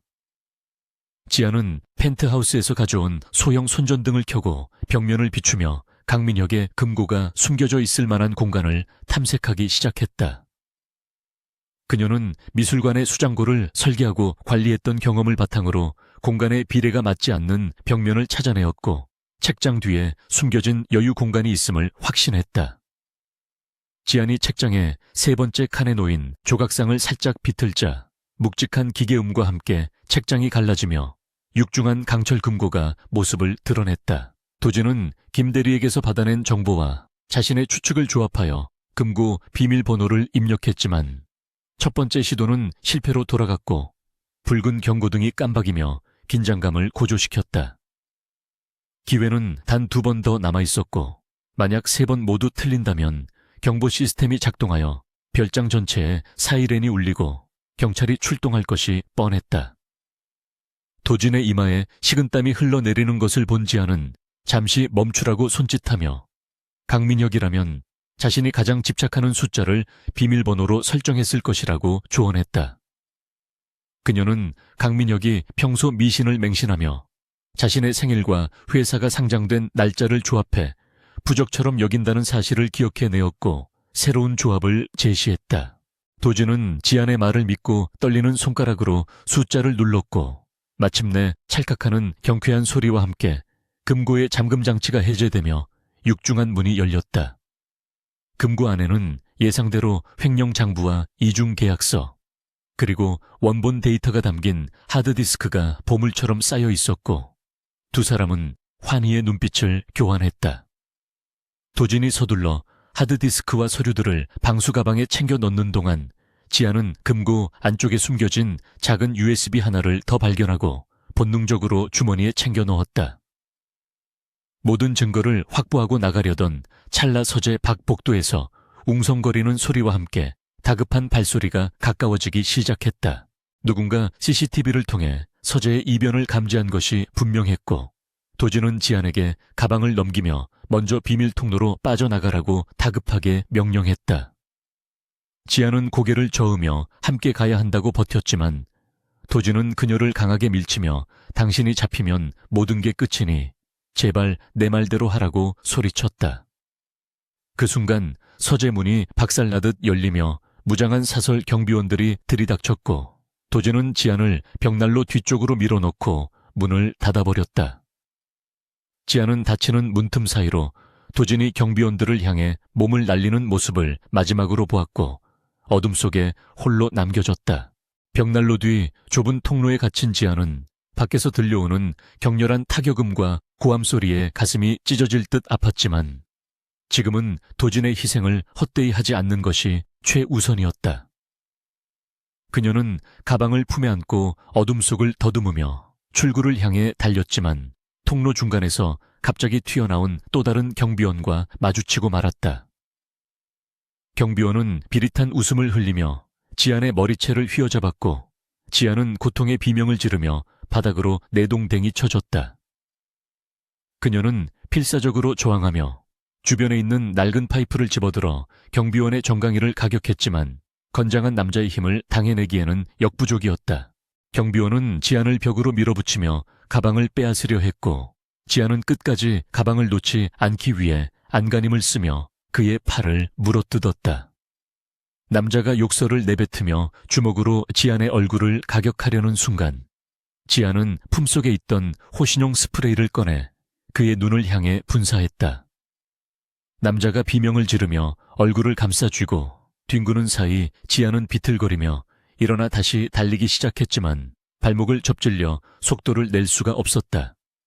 뒤에서 다른 경비원들의 고함 소리가 들려왔고 지안은 절망적인 상황에서도 포기하지 않고 출구 쪽으로 몸을 이끌었다. 한편 서재에서는 도진이 10여 명의 경비원들을 상대로 고군분투하고 있었는데 그는 이미 입가와 이마가 찢어져 피투성이가 된 상태였다. 하지만 그의 눈빛은 광기에 가까울 정도로 살벌하게 번뜩이고 있었고 그가 내지르는 주먹에는 자비가 담겨있지 않았다. 도진은 특수부대 출신의 경호팀장과 맞붙어 치열한 육탄전을 벌였고 상대의 허점을 파고들어 팔을 꺾은 뒤 무릎으로 명치를 가격해 쓰러뜨렸다. 그는 바닥에 쓰러진 경비원에게서 무정의를 빼앗아 지안이 도망친 방향으로 추격조가 붙었다는 교신 내용을 듣고 이성을 잃고 포효했다. 도진은 창문을 깨고 밖으로 뛰어내려 빗속을 뚫고 별관 쪽으로 질주했고 그의 머릿속에는 오직 지안을 구해야 한다는 생각 하나뿐이었다. 지안은 통로 끝에서 막다른 길에 다다랐고 뒤따라온 3명의 경비원들에게 포위되어 더 이상 도망칠 곳이 없었다.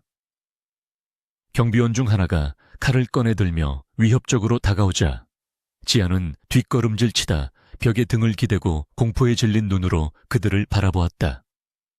칼날이 지안의 목을 스치며 가느다란 핏줄기가 흐르는 순간 굉음과 함께 통로 옆의 얇은 벽이 무너져 내리며 강도진이 튀어나왔다. 도진은 마치 지옥에서 올라와 악귀 같은 모습으로 경비원들을 덮쳤고 칼을 든 남자의 손목을 낚아채 뼈가 부러질 듯 비틀어 버렸다. 그는 지안의 목에 난 상처를 보고 눈이 뒤집혀 짐승 같은 괴성을 지르며 남자를 바닥에 쳐박고 무자비하게 주먹을 퍼부었다. 나머지 경비원들이 도진을 공격하려 했지만 분노로 힘이 증폭된 도진을 막기에는 역부족이었고 순식간에 상황은 정리되었다. 도진은 피투성이가 된 주먹을 쥐고 거친 숨을 몰아쉬며 바닥에 주저앉아 있는 지안에게 다가가 무릎을 꿇었다. 그는 떨고 있는 지안의 얼굴을 감싸쥐고 상처를 확인하며 괜찮냐고 물었지만 목소리는 울음이 섞여 갈라져 나왔다.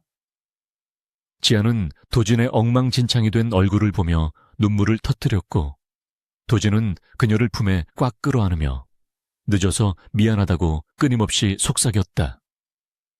두 사람은 빗물과 피와 눈물이 뒤섞인 채 서로의 천을 느끼며 잠시 그 자리에 머물렀지만 곧 사이렌 소리가 멀리서 들려오기 시작했다.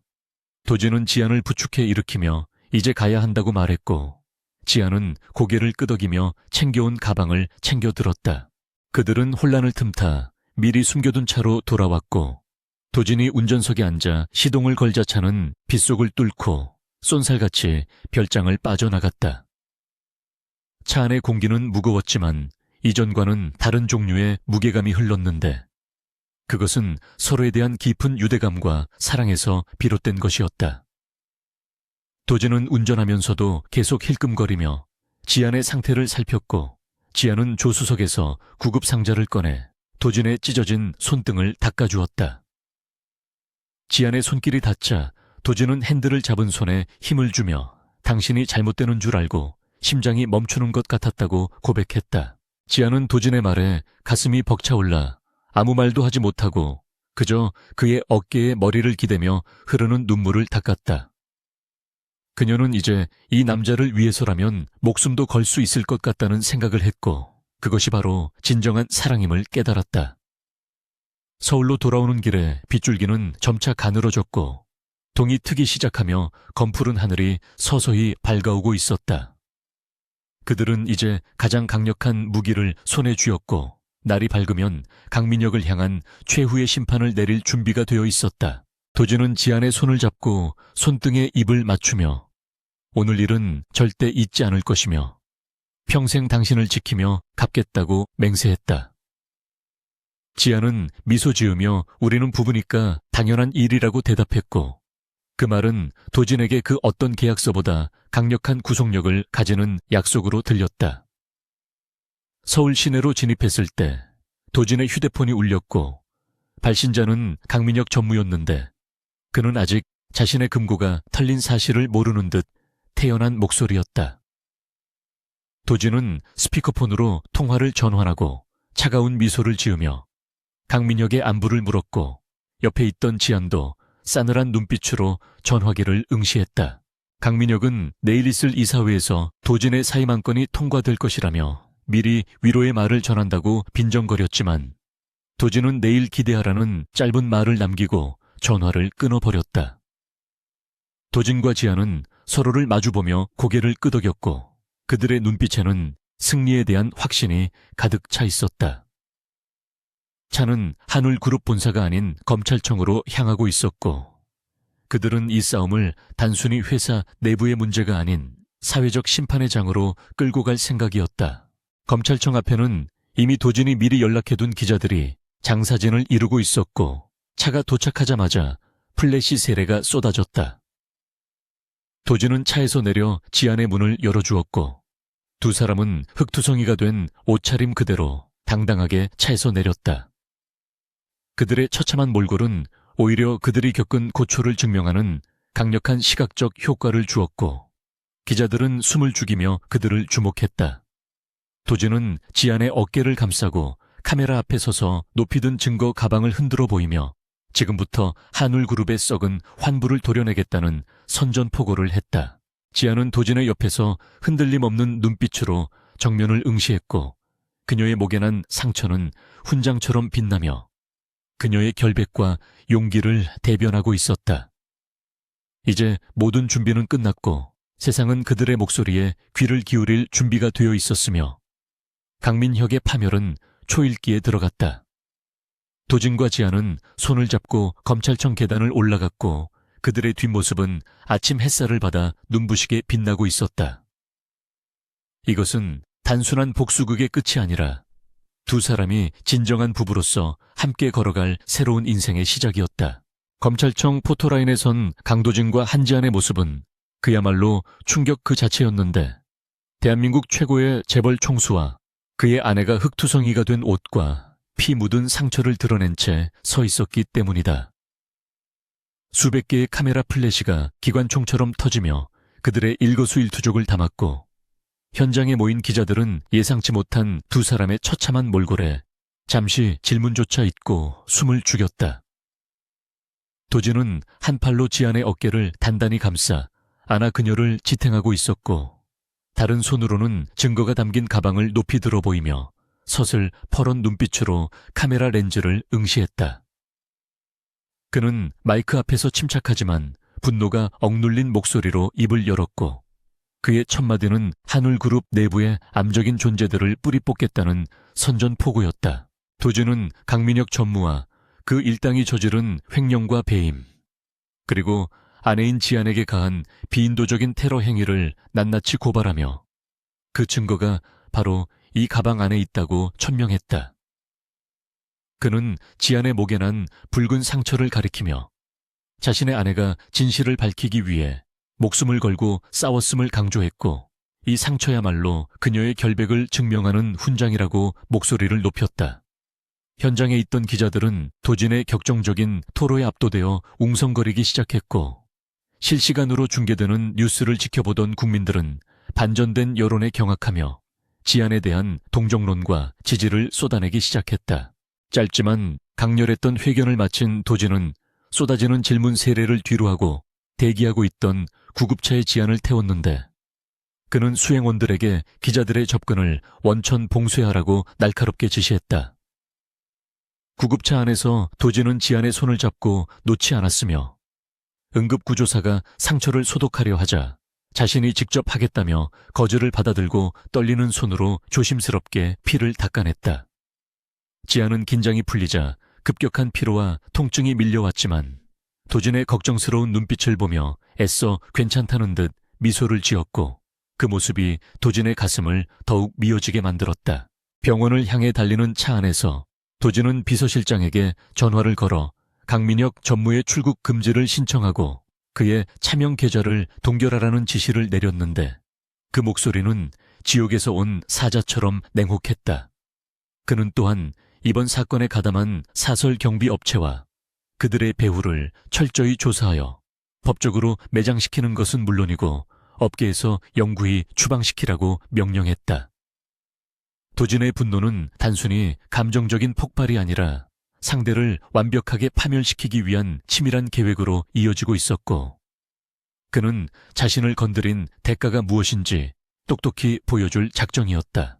병원은 이미 도진의 연락을 받고 비상이 걸린 상태였는데 병원장과 각 과의 전문의들이 응급실 입구에 도열하여 대한민국 최고 VVIP 환자를 맞이할 준비를 하고 있었다.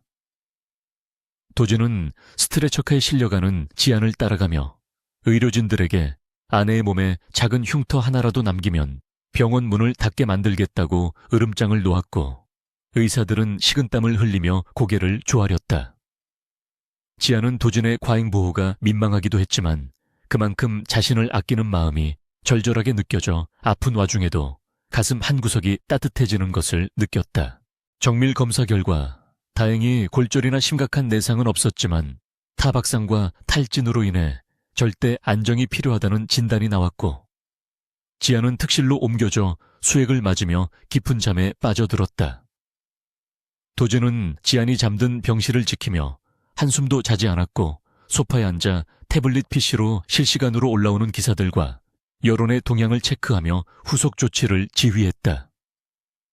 그는 홍보팀에게 지시하여 지안에 대한 악의적인 댓글과 루머를 퍼뜨린 네티즌들을 전원 고소하도록 했으며 합의나 선처는 절대 없을 것임을 못 박았다. 새벽이 되어서야 강민혁 전무가 검찰에 긴급 체포되었다는 속보가 떴고 도진은 화면 속에서 수갑을 차고 고개를 숙인 채 끌려가는 사촌형의 모습을 보며 차가운 비웃음을 흘렸다. 강민혁은 끝까지 혐의를 부인하려 했으나 김대리의 자백과 도진이 제출한 결정적인 증거들 앞에서 무너져 내렸고 이제 그를 기다리는 것은 차가운 감옥과 파멸뿐이었다. 도진은 이것으로 충분하지 않다고 생각하며 강민혁의 개인 자산까지 모두 몰수하여 회사에 귀속시키는 절차를 진행했고 그의 가문이 다시는 재기하지 못하도록 뿌리까지 뽑아버리기로 결심했다. 아침 햇살이 병실 창문을 통해 들어오자 도진은 커튼을 조심스럽게 쳐서 지안의 잠을 방해하지 않도록 배려했고 잠든 그녀의 얼굴을 하염없이 바라보며 깊은 생각에 잠겼다. 계약 결혼으로 시작된 관계였지만 이제 지안은 그의 인생에서 때려야 뗄 수 없는 가장 소중한 존재가 되었고 그는 앞으로 남은 생을 그녀를 위해 바치겠다고 다짐했다. 도진은 지안의 머리카락을 쓸어 넘기며 그녀의 이마에 맺힌 땀을 닦아주었고 그녀가 깨어났을 때 가장 먼저 보는 사람이 자신이어야 한다는 생각에 화장실도 가지 않고 자리를 지켰다.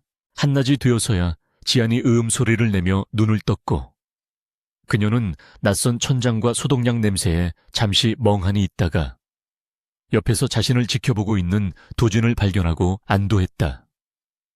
도진은 지안이 깨어나자마자 자리에서 벌떡 일어나 물을 떠서 빨대를 꽂아 입가에 대주었고 몸은 좀 어떠냐며 걱정스러운 표정으로 질문을 쏟아냈다. 지안은 목이 말랐던 채 물을 받아 마시고는 도진에게 회사 일은 어떻게 되었냐고 물었고 도진은 픽 웃으며 지금 당신이 회사 걱정할 때냐고 가볍게 타박했다. 도진은 강민혁이 체포되었고 모든 진실이 밝혀졌으니 이제 걱정할 것은 아무것도 없다며 안심시켰고 지안은 그제야 마음의 짐을 내려놓고 편안한 미소를 지을 수 있었다. 그때 병실 문이 열리고 간호사들이 식사를 들고 들어왔는데 도진은 자신이 직접 하겠다며 쟁반을 받아들고 침대 옆간이 테이블을 펼쳐 식사를 세팅했다. 메뉴는 소화가 잘 되는 전복죽이었고 도진은 숟가락으로 죽을 떠서 호호 불어 식힌 다음 지안의 입에 넣어주는 닭살 돋는 행동을 서슴지 않았다. 지안은 손이 멀쩡하다며 자신이 먹겠다고 했지만 도진은 환자는 손 하나 까딱해서는 안 된다며 단호하게 거절했고 입을 벌리라고 아이 달래듯 말했다. 평소 냉철하고 무뚝뚝하던 총재의 모습은 온데간데 없고 아내 바보가 되어버린 도진의 모습에 지아는 쑥스러우면서도 행복한 웃음을 터뜨리며 죽을 받아먹었다. 도진은 지안이 잘 먹는 모습을 보며 흐뭇해했고 그녀의 입가에 묻은 죽을 엄지손가락으로 닦아주며 세상에서 가장 사랑스러운 존재를 보는 눈빛을 보냈다. 식사가 끝난 후 도진은 지안을 안아올려 휠체어에 태우는 대신 직접 공주님 앉기 자세로 번쩍 들어올려 욕실로 데려갔고 지안은 놀라서 그의 목을 꼭 끌어안았다. 지안이 무겁지 않냐며 내려달라고 했지만 도진은 당신은 깃털처럼 가볍다며 너스레를 떨었고 욕실 문 앞까지 데려다 주고는 문 앞에서 기다릴 테니 필요하면 부르라고 했다. 병원 직원들은 복도를 지나가다 열린 문틈으로 보이는 이 믿기지 않는 광경을 보고 수군거렸지만 도진은 타인의 시선 따위는 아랑곳하지 않았다. 오후가 되자 도진은 병실로 비서들을 불러 업무를 보기 시작했는데 그는 지안의 침대 옆에 가니 책상을 놓고 일하며 한순간도 그녀 곁을 떠나지 않았다. 보고를 하러 온 임원들은 병실에서 링거를 맡고 있는 사모님 앞에서 결제를 받아야 하는 상황에 당황했지만 도진은 아내에게 숨길 것은 없다며 회의를 진행했다. 지아는 도진이 일하는 모습을 지켜보며 그가 얼마나 유능하고 카리스마 있는 리더인지 다시 한번 깨달았고 자신을 배려해 목소리를 낮춰 회의하는 모습에 감동했다. 도진은 회의 도중에도 틈틈이 지안의 상태를 체크하며 불편한 점은 없는지 물었고 임원들은 총재의 낯선 모습에 놀라움을 금치 못하면서도 두 사람의 깊은 신뢰 관계를 인정할 수밖에 없었다. 저녁 뉴스에는 도진과 지안의 러브스토리가 미화되어 보도되고 있었고 아나운서는 두 사람을 시련을 극복한 세기의 로맨스 주인공으로 포장하여 대대적으로 방송했다. 도진은 뉴스를 보며 쑥스러워하는 지안에게 우리가 연기한 것이 아니라 진짜니까 상관없지 않냐며 능청스럽게 말했고 지안의 얼굴은 사과처럼 붉어졌다. 그날 밤 도진은 보호자 침대에서 자라는 지안의 권유를 무시하고 환자용 침대 좁은 틈을 비집고 들어와 지안을 뒤에서 꼭 끌어안고 누웠다. 좁고 불편했지만 두 사람은 서로의 심장 소리를 등과 가슴으로 느끼며 그 어느 때보다 편안하고 깊은 안정감을 느꼈다. 도진은 지안의 귀에 대고 앞으로 다시는 당신을 위험하게 만들지 않겠다고 맹세하며 당신이 원하는 것은 하늘의 별이라도 따다 주겠다고 속삭였다. 지안은 도진의 따뜻한 손에 노곤해지며 당신만 곁에 있으면 된다고 대답했고 그 말은 도진에게 그 어떤 계약서보다 확실한 사랑의 서약으로 들렸다. 두 사람은 서로의 손을 깍지 껴잡고 잠이 들었고 창밖의 달빛이 그들의 평온한 얼굴을 비추며 폭풍우가 지나간 뒤에 고요함을 축복해주고 있었다. 다음 날 아침 퇴원 수속을 밟는 과정에서도 도진의 유난스러운 아내 사랑은 계속되었고 병원 로비까지 그가 직접 지안을 안고 나가는 퍼포먼스를 선보였다. 수많은 취재진이 병원 앞에 다시 모여들었고 도진은 지안을 안은 채 당당하게 카메라 앞에 서서 우리 부부의 앞날을 축복해달라는 짧은 멘트를 남겼다. 그는 지안을 리무진 뒷좌석에 조심스럽게 태우고 자신도 따라 타며 차문이 닫히는 순간까지 기사들의 시선을 차단하며 철저하게 그녀를 보호했다. 차가 출발하자 도진은 지안의 무릎에 머리를 기대며 이제 집으로 가자고 말했고 지안은 그의 머리카락을 쓰다듬으며 다정하게 응답했다. 집으로 돌아가는 길은 꽃길처럼 느껴졌고 한울그룹 본가에 도착하자 고용인들은 이전과는 완전히 달라진 태도로 두 사람을 환영했다. 장 여사는 강민혁의 몰락과 함께 권력을 잃고 뒷방으로 물러난 상태였기에 감히 지안의 앞길을 막을 사람은 아무도 없었다. 도진은 지안을 안고 현관을 들어서며 이제 이곳이 진정한 당신의 왕국이라고 선언했고 지안은 쑥스러운 듯 웃으며 그 왕국의 왕은 당신이라고 화답했다. 도진은 지안을 침실로 데려가 눕히고는 이불을 덮어주며 오늘은 아무 생각 말고 푹 쉬라고 했고 자신은 남은 쓰레기들을 청소하고 오겠다며 다시 전장으로 나갈 채비를 했다. 그의 눈빛은 지안을 볼 때는 한없이 부드러웠지만 문을 나서며 비서실장과 통화할 때는 다시 냉혹한 승부사의 눈빛으로 돌변해 있었다. 그는 강민혁의 잔당들을 처리하고 그룹 내의 기강을 바로잡기 위한 대대적인 숙청 작업을 예고하며 집을 나섰다. 지아는 침대맡에 놓인 도진의 사진을 바라보며 미소를 지었고 이제 더 이상 혼자가 아니라는 사실에 깊은 안도감을 느끼며 눈을 감았다. 폭풍은 지나갔고 그 자리에 남은 것은 더욱 단단해진 사랑과 신뢰였으며 그들의 앞날에는 찬란한 햇살만이 비추고 있을 것이라 믿어 의심치 않았다. 하지만 아직 해결해야 할 마지막 과제가 남아 있었는데 그것은 두 사람 사이에 계약서를 정리하고 진정한 부부로서의 새로운 시작을 공식화하는 것이었다. 한울그룹 본사 대강당은 긴급 주주총회에 참석하기 위해 모여든 주주들과 취재진으로 발 디딜 틈이 없었고 공기 중에는 팽팽한 긴장감이 감돌고 있었다. 강민혁 전무의 구속수사가 시작되었음에도 불구하고 그의 배후이자 도진의 계모인 장 여사는 자신의 건재함을 과시하듯 가장 화려한 의상을 입고 상석에 앉아 있었다. 그녀는 이번 사태를 강민혁 개인의 일탈로 꼬리 자르기 하며 도진이 그룹의 이미지를 실추시켰다는 명분을 내세워 오히려 도진의 대표이사 해이만을 상정하는 적반하장의 수를 두었다. 장 여사의 측근 이사들은 회의장 곳곳에서 주주들을 포섭하며 분위기를 조장하고 있었고 도진이 나타나지 않자 그가 두려워 피한 것이라며 비아냥거리는 소리가 들려왔다. 회의 시작 시간이 임박하자 장 여사는 단상에 올라 마이크를 잡고 거짓 눈물을 훔치며 집안의 불미스러운 일로 주주들에게 심려를 끼쳐 죄송하다고 연기했다. 그녀는 도진이 경영권 방어를 위해 무리하게 사촌형을 수사당국에 넘겼으며 이는 인륜을 저버린 행위라고 호소하며 감정에 호소하는 전략을 펼쳤다. 주주들 사이에서 동요가 일어나는 순간 회의장 뒷문에 거대한 양쪽 문이 활짝 열리며 정적을 깨는 구두 소리가 울려 퍼졌다. 강도진은 완벽한 슈트핏을 자랑하며 당당하게 걸어 들어왔고 그 옆에는 한지안이 우아하면서도 강단 있는 모습으로 동행하고 있었다. 도진의 등장에 장 여사의 표정은 순식간에 굳어졌지만 애써 태연한 척하며 늦게 온 것을 질책하려 했으나 도진은 그녀에게 시선조차 주지 않고 단상 중앙으로 향했다. 그는 마이크를 낚아채듯 잡고 주주들을 향해 정중히 고개를 숙인 뒤 오늘 이 자리가 한울그룹의 썩은 환부를 완전히 도려내는 역사적인 순간이 될 것이라고 선언했다. 도진은 비서실장에게 눈짓을 보냈고 대형 스크린에는 복잡한 자금 흐름도가 띄워졌는데 그것은 강민혁의 횡령 자금이 최종적으로 어디로 흘러 들어갔는지를 보여주는 결정적인 증거였다. 그래프의 끝은 명백하게 장 여사가 소유한 유령 갤러리와 재단을 가리키고 있었고 장내에는 충격에 휩싸인 탄식 소리가 터져 나왔다. 장 여사는 안색이 하얗게 질리며 그것은 조작된 자료라고 고래고래 소리를 질렀지만 도진은 차가운 미소로 응대하며 마이크를 지안에게 넘겼다.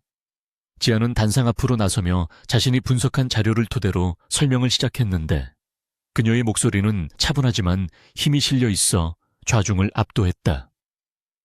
그녀는 장 여사가 운영하는 갤러리에서 거래된 미술품 목록을 공개하며 위작들이 터무니없는 고개 거래된 내역과 그 자금이 비자금으로 세탁된 과정을 전문가의 식견으로 낱낱이 파헤쳤다. 미술보건 전문가로서의 그녀의 권위는 누구도 반박할 수 없는 신뢰를 주었고 주주들은 그녀의 논리 정연한 설명에 고개를 끄덕이며 장 여사를 향해 비난의 눈초리를 보냈다. 지안은 단순히 서류상의 증거뿐만 아니라 별장 금고에서 확보한 장 여사의 친필 서명이 담긴 이면 계약서를 화면에 띄우며 확인 사살을 가했다. 그 계약서에는 강민혁에게 도진을 감시하고 함정에 빠뜨릴 것을 지시하는 내용과 그 대가로 지불할 금액이 명시되어 있었고 이는 빼도 박도 못할 범죄의 증거였다. 장 여사는 다리에 힘이 풀려 주저앉으면서도 끝까지 모함이라며 발악했지만 이미 여론은 완전히 돌아선 상태였다. 도진은 경호원들에게 눈짓을 했고 대기하고 있던 검찰 수사관들이 회의장 안으로 들이닥쳐 장 여사에게 체포영장을 제시했다. 수갑이 채워지는 순간 장 여사는 도진을 노려보며 저주를 퍼부었지만 도진은 그저 무심한 눈빛으로 그녀를 내려다보며 당신의 탐욕이 당신을 파멸시켰을 뿐이라고 일침을 가하했다. 그녀가 끌려나가는 모습은 생중계 카메라를 통해 전 국민에게 전송되었고 한울그룹을 좀먹던 거대한 악의 축이 무너지는 순간이었다. 회의장은 잠시 정적에 휩싸였다가 이내 우레와 같은 박수소리가 터져 나왔고 주주들은 도진의 경영 능력을 신뢰하며 회의만을 만장일치로 부결시켰다. 도진은 지안의 손을 잡고 높이 들어 올리며 이 승리의 절반은 아내인 한지안의 공이라고 공개적으로 치하했다. 주주총회가 성공적으로 끝나고 도진과 지안이 회의장을 빠져나올 때 그들을 대하는 직원들의 눈빛은 경외심으로 가득 차 있었다. 이제 지안은 단순한 총재의 아내가 아니라 그룹을 위기에서 구해낸 영웅이자 실질적인 안주인으로 인정받게 된 것이다. 집무실로 돌아온 도진은 긴장이 풀린 듯 소파에 깊숙이 몸을 묻었고 지안은 그에게 다가가 넥타이를 느슨하게 풀어주며 수고했다는 말을 건넸다. 도진은 지안의 허리를 감싸 안아 자신의 무릎에 앉히고는 당신이 없었다면 불가능했을 일이라며 그녀의 목덜미에 얼굴을 묻고 깊은 숨을 들이마셨다. 그날 저녁 도진은 지안을 위해 서울 시내가 한눈에 내려다 보이는 최고급 레스토랑을 통째로 빌려 둘만의 축하 파티를 열었다. 촛불이 은은하게 밝혀진 테이블 위에는 최상급 요리들이 차려졌지만 두 사람은 음식보다 서로를 바라보는데 더 열중했다. 도진은 와인잔을 부딪히며 이제 우리를 방해할 사람은 아무도 없으니 진짜 신혼을 즐기자고 제안했고 지안은 수줍게 웃으며 고개를 끄덕였다. 식사가 끝날 무렵 도진은 품에서 낡은 서류 봉투 하나를 꺼내 테이블 위에 올려놓았는데 그것은 두 사람이 처음 만났을 때 작성했던 계약결혼 합의서였다. 지안은 의아한 눈빛으로 도진을 바라보았고 도진은 망설임 없이 그 봉투를 찢어버리며 이제 이 종이 쪼가리는 우리 사이에 필요 없다고 단호하게 말했다. 그는 자리에서 일어나 지안의 앞에 무릎을 꿇고 주머니에서 작은 벨벳 케이스를 꺼내 열었는데 그 안에는 눈부시게 빛나는 핑크 다이아몬드 반지가 들어있었다. 도진은 지안의 손을 잡고 떨리는 목소리로 계약이 아닌 사랑으로 내 아내가 되어달라고 정식으로 프로포즈했다. 지안은 눈가에 눈물이 고인 채 고개를 끄덕였고 도진은 그녀의 손가락에 반지를 끼워주며 세상을 다 얻은 듯 환하게 웃었다. 프로포즈가 끝나고 두 사람은 레스토랑 테라스로 나와 밤바람을 맞으며 야경을 감상했는데 도시의 불빛들이 마치 그들의 앞날을 축복하는 별처럼 반짝였다. 도진은 지안을 백허그하며 귓가에 사랑한다고 속삭였고 지안은 그의 팔에 기대어 나도 사랑한다고 화답했다. 그 순간 하늘에서 불꽃놀이가 시작되었는데 이는 도진이 지안을 위해 미리 준비한 서프라이즈 이벤트였다. 화려한 불꽃이 밤하늘을 수놓는 아래서 두 사람은 뜨겁게 키스하며 서로의 마음을 확인했고 그들의 사랑은 불꽃보다 더 강렬하게 타올랐다. 다음 날 아침 도진과 지안은 새로운 마음으로 출근길에 올랐는데 차 안에서 두 사람이 잡은 손은 그 어느 때보다 단단하게 얽혀 있었다. 회사 로비에 들어서자 직원들은 두 사람을 향해 허리 숙여 인사했고 그 인사에는 진심 어린 존경이 담겨 있었다. 도진은 업무를 시작하기 전 지안을 자신의 집무실 옆에 마련된 새로운 사무실로 안내했는데 그곳에는 한울문화재단 이사장 한지안이라는 명패가 놓여 있었다. 도진은 지안에게 당신의 전공을 살려 우리 그룹의 문화예술 사업을 이끌어달라고 부탁했고 지안은 기쁜 마음으로 그 제안을 수락했다. 지안은 자신의 전문성을 살려 기업의 사회적 책임을 다하는 문화 사업을 기획하기 시작했고 도진은 그런 그녀를 전폭적으로 지원했다. 며칠 후 장 여사와 강민혁에 대한 1심 판결이 내려졌는데 두 사람 모두 중형을 선고받아 사회에서 격리되게 되었다. 뉴스를 통해 그 소식을 접한 도진과 지안은 씁쓸함보다는 안도감을 느꼈고 이제 과거의 악연을 완전히 끊어냈음을 실감했다. 그날 밤 두 사람은 본가의 정원을 산책하며 미래에 대한 이야기를 나누었는데 아이는 몇 명을 낳을지 어떤 부모가 될지에 대한 소소하지만 행복한 고민들이었다. 계절이 바뀌어 겨울이 오고 첫눈이 내리는 날, 도진은 지안을 데리고 두 사람이 처음 만났던 병원 앞을 지나가게 되었다. 그들은 차를 세우고 잠시 그곳을 바라보며 그때의 절박했던 상황과 지금의 행복을 비교하며 감회에 젖었다. 도진은 지안에게 그때 당신을 만난 것은 내 인생 최고의 행운이었다고 말했고, 지안은 나 역시 당신을 만나 다시 태어날 수 있었다고 대답했다. 눈송이가 흩날리는 거리에서 두 사람은 서로를 바라보며 따뜻한 미소를 지었고, 지나가는 사람들은 그들을 보며 아름다운 커플이라며 부러워했다. 시간이 흘러 한울그룹은 도진과 지안의 경영 아래 글로벌 기업으로 더욱 성장했고, 두 사람은 재계에서 가장 영향력 있는 인꼬 부부로 명성을 떨쳤다. 어느 날 도진은 중요한 해외 출장을 앞두고 지안에게 동행을 제안했고, 지안은 흔쾌히 따라 나섰다. 비행기 안에서 도진은 피곤해하는 지안을 위해 직접 담요를 덮어주고 안대를 씌워주는 등 여전한 사랑꾼 면모를 과시했다. 승무원들은 총재의 지극정성인 모습에 감동하며 뒤에서 소근거렸지만 도진은 아내밖에 모르는 바보라는 별명을 오히려 자랑스럽게 여겼다.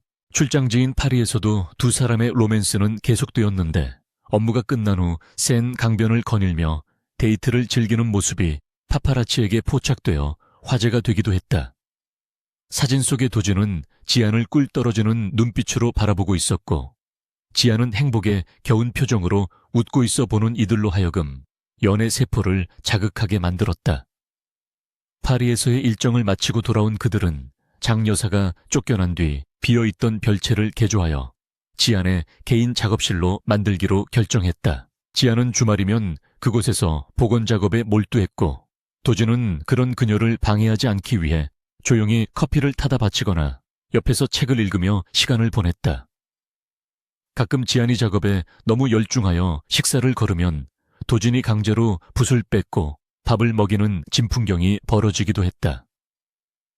고용인들은 두 사람의 알콩달콩한 모습을 보며 저택에 다시 생기가 돌기 시작했다고 좋아했고, 웃음소리가 끊이지 않는 집안 분위기에 모두가 행복해했다.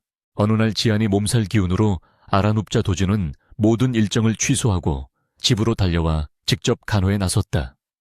그는 밤새 물수건을 갈아주고 천을 체크하며 지안의 곁을 한시도 떠나지 않았는데 그 모습은 흡사 의사보다 더 진지했다. 지안이 열에 들떠 힘들어하자 도진은 그녀를 품에 안고 자장가를 불러주며 안심시켰고, 그의 낮은 목소리는 지안에게 최고의 치료제가 되었다. 다음 날 아침 열이 내린 지안이 눈을 떴을 때 도진은 침대 옆에 엎드려 쪽잠을 자고 있었고, 지안은 그의 머리카락을 쓰다듬으며 고마움과 사랑을 느꼈다.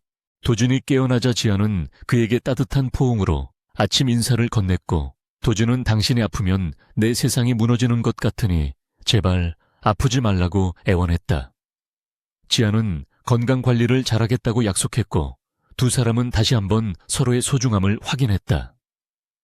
완쾌된 지안은 도진과 함께 고아원을 방문하여 봉사활동을 시작했는데, 아이들을 돌보는 도진의 다정한 모습에서 지안은 그가 좋은 아빠가 될 것이라는 확신을 가졌다. 도진 역시 아이들과 어울리는 지안을 보며 그녀와 닮은 딸을 낳고 싶다는 소망을 품게 되었다.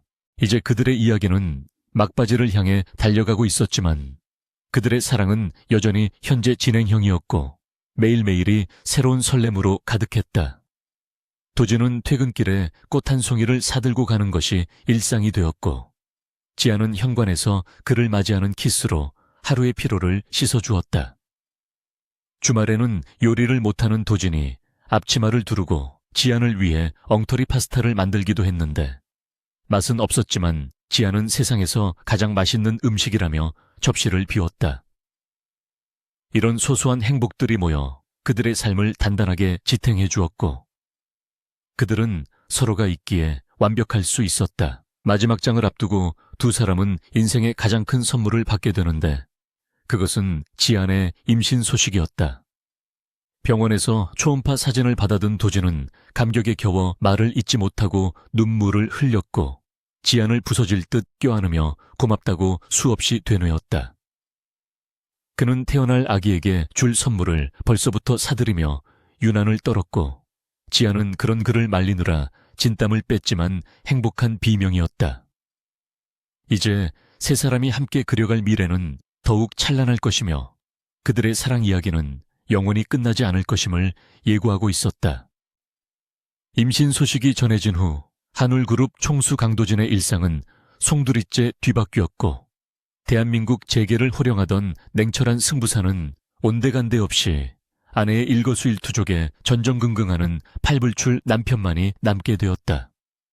그는 비서실의 지시에 자신의 집무실 한쪽에 최고급 소파와 공기청정기 그리고 태교 음악을 들을 수 있는 오디오 시스템을 갖춘 지안 전용 휴식 공간을 마련했다. 회의 도중에도 지안에게서 전화가 오면 양해를 구하고 받을 정도로 공사 구분이 흐릿해졌지만 임원들은 총재의 그런 변화가 오히려 회사의 딱딱한 분위기를 유연하게 만들었다며 긍정적으로 받아들였다. 도진은 퇴근 후 서재에서 경제신문 대신 육아서적을 탐독했고 주말이면 백화점 유아용품 코너를 돌며 아기 옷과 신발을 쓸어 담는 것이 새로운 취미가 되었다. 지안은 도진의 유난스러운 행동이 부담스러우면서도 그가 보여주는 헌신적인 사랑에 매일 감동했고 입덧이 심해 잠을 못 이룰 때면 도진이 밤새 등과 팔다리를 주물러주며 곁을 지켰다. 어느 날 밤 지안이 갑자기 제철도 아닌 딸기가 먹고 싶다고 흘리듯 말했을 때 도진은 한밤중에 전국의 특급 호텔과 농장을 수소문해 기어이 싱싱한 딸기를 구해오는 기적을 행하기도 했다.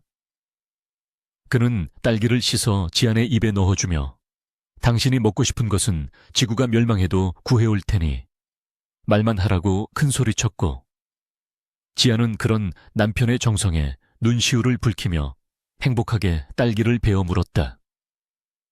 이러한 도진의 변화는 그룹 내에서도 화제가 되어 직원들 사이에서는 총재님처럼 가정적인 남자가 되는 것이 새로운 목표로 떠오르기도 했다. 배가 불러오기 시작하면서 지안은 재단 업무를 줄이려 했으나 그녀가 기획한 한국전통미술 복원전시회가 국제적인 관심을 받으면서 오히려 눈코 뜰 새 없이 바빠지게 되었다.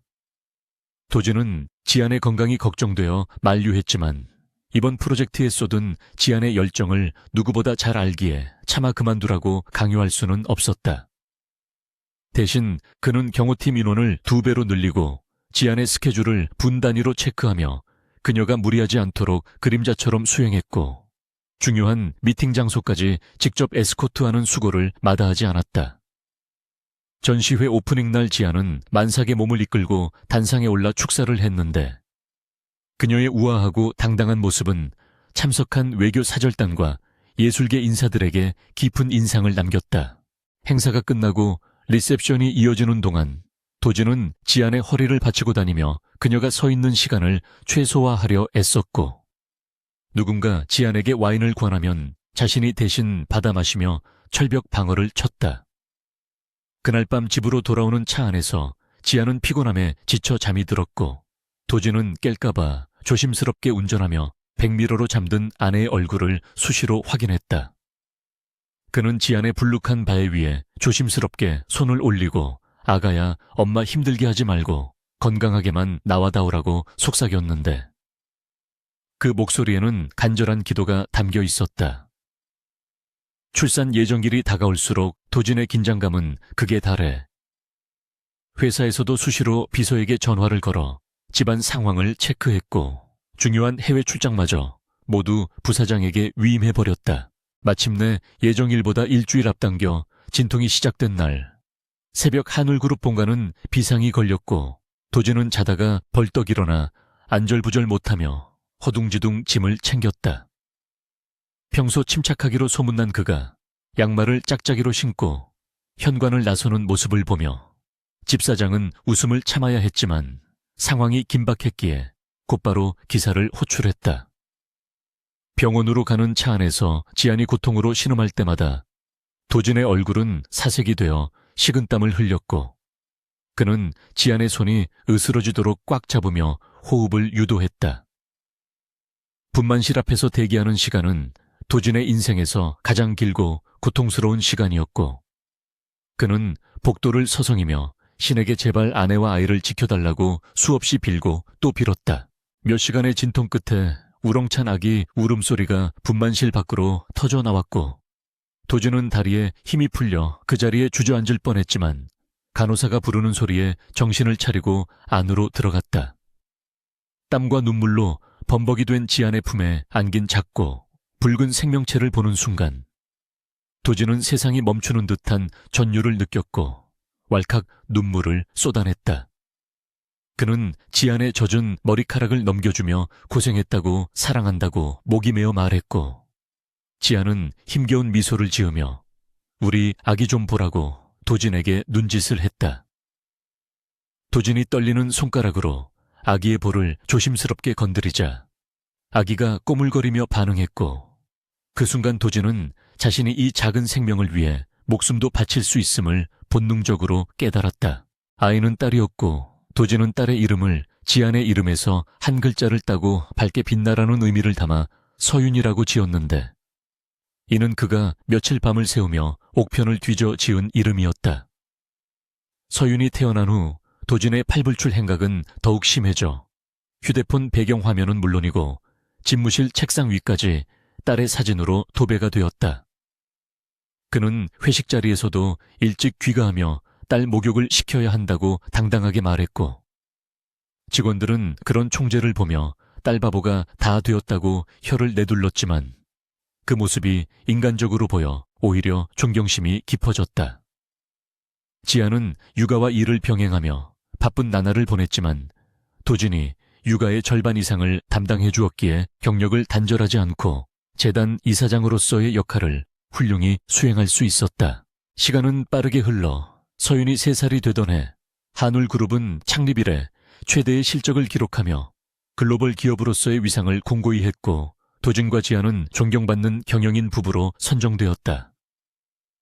두 사람의 결혼기념일이자 서윤의 생일이 다가오자 도진은 특별한 이벤트를 기획했는데, 그것은 그들이 처음 계약 결혼을 맺었던 그 병원에 거액을 기부하여 어린이 병동을 건립하는 것이었다.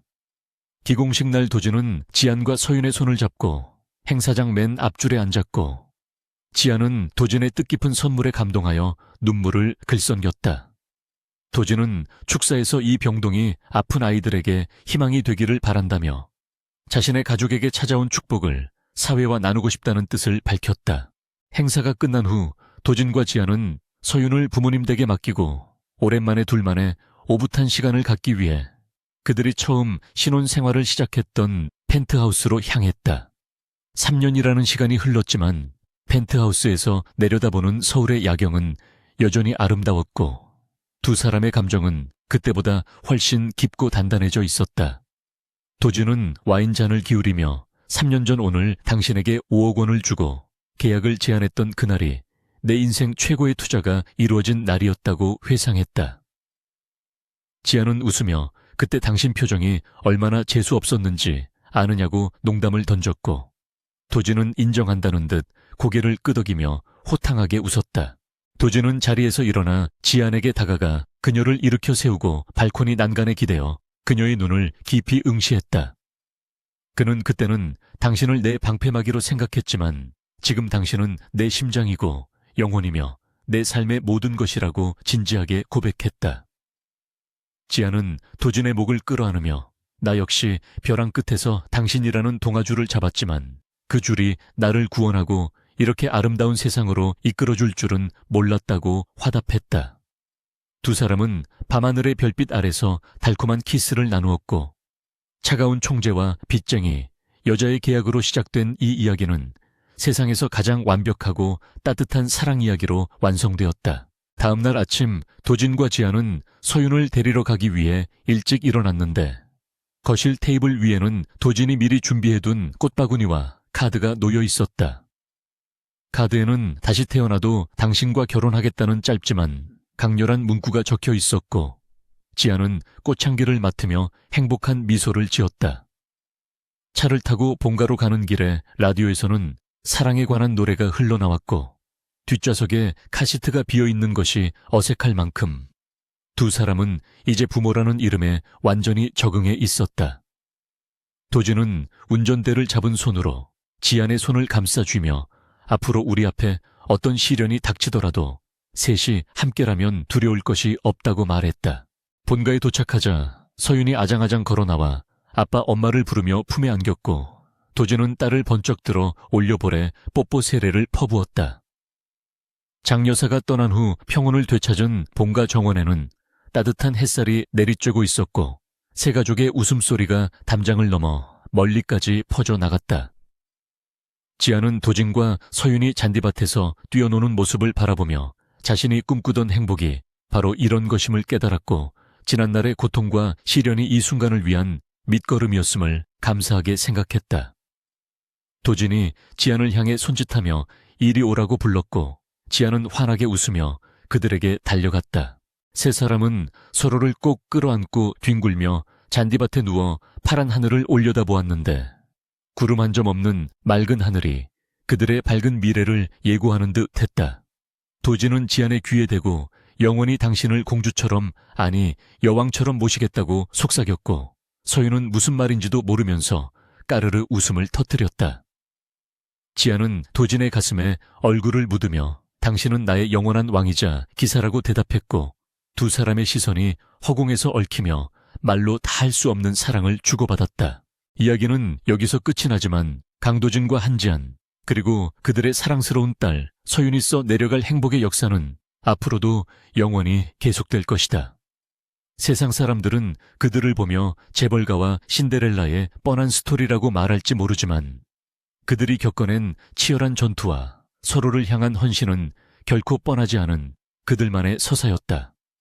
5억 원이라는 차가운 숫자로 시작된 인연이 무한한 사랑이라는 뜨거운 결실을 맺기까지 그들은 서로를 지키기 위해 끊임없이 성장하고 변화했다. 이제 그들은 더 이상 계약서에 묶인 관계가 아니라 사랑과 신뢰라는 보이지 않는 끈으로 영원히 결속된 진정한 가족이 되었다. 마지막 장면은 도진의 집무실 책상 위에 놓인 가족 사진이 클로즈업 되면서 서서히 페이드 아웃 되는데 사진 속 세 사람은 세상에서 가장 행복한 표정으로 웃고 있었다. 그리고 그 옆에는 낡고 찢어진 계약서 조각이 액자에 보관되어 있었는데 그것은 그들의 시작을 기억하기 위한 작은 추억이자 사랑의 승리를 증명하는 전리품이었다. 창밖으로 내리쬐는 오후의 햇살이 액자 유리에 반사되어 눈부시게 빛났고 그 빛은 마치 그들의 앞날을 비추는 축복의 서광처럼 따스하고 찬란했다.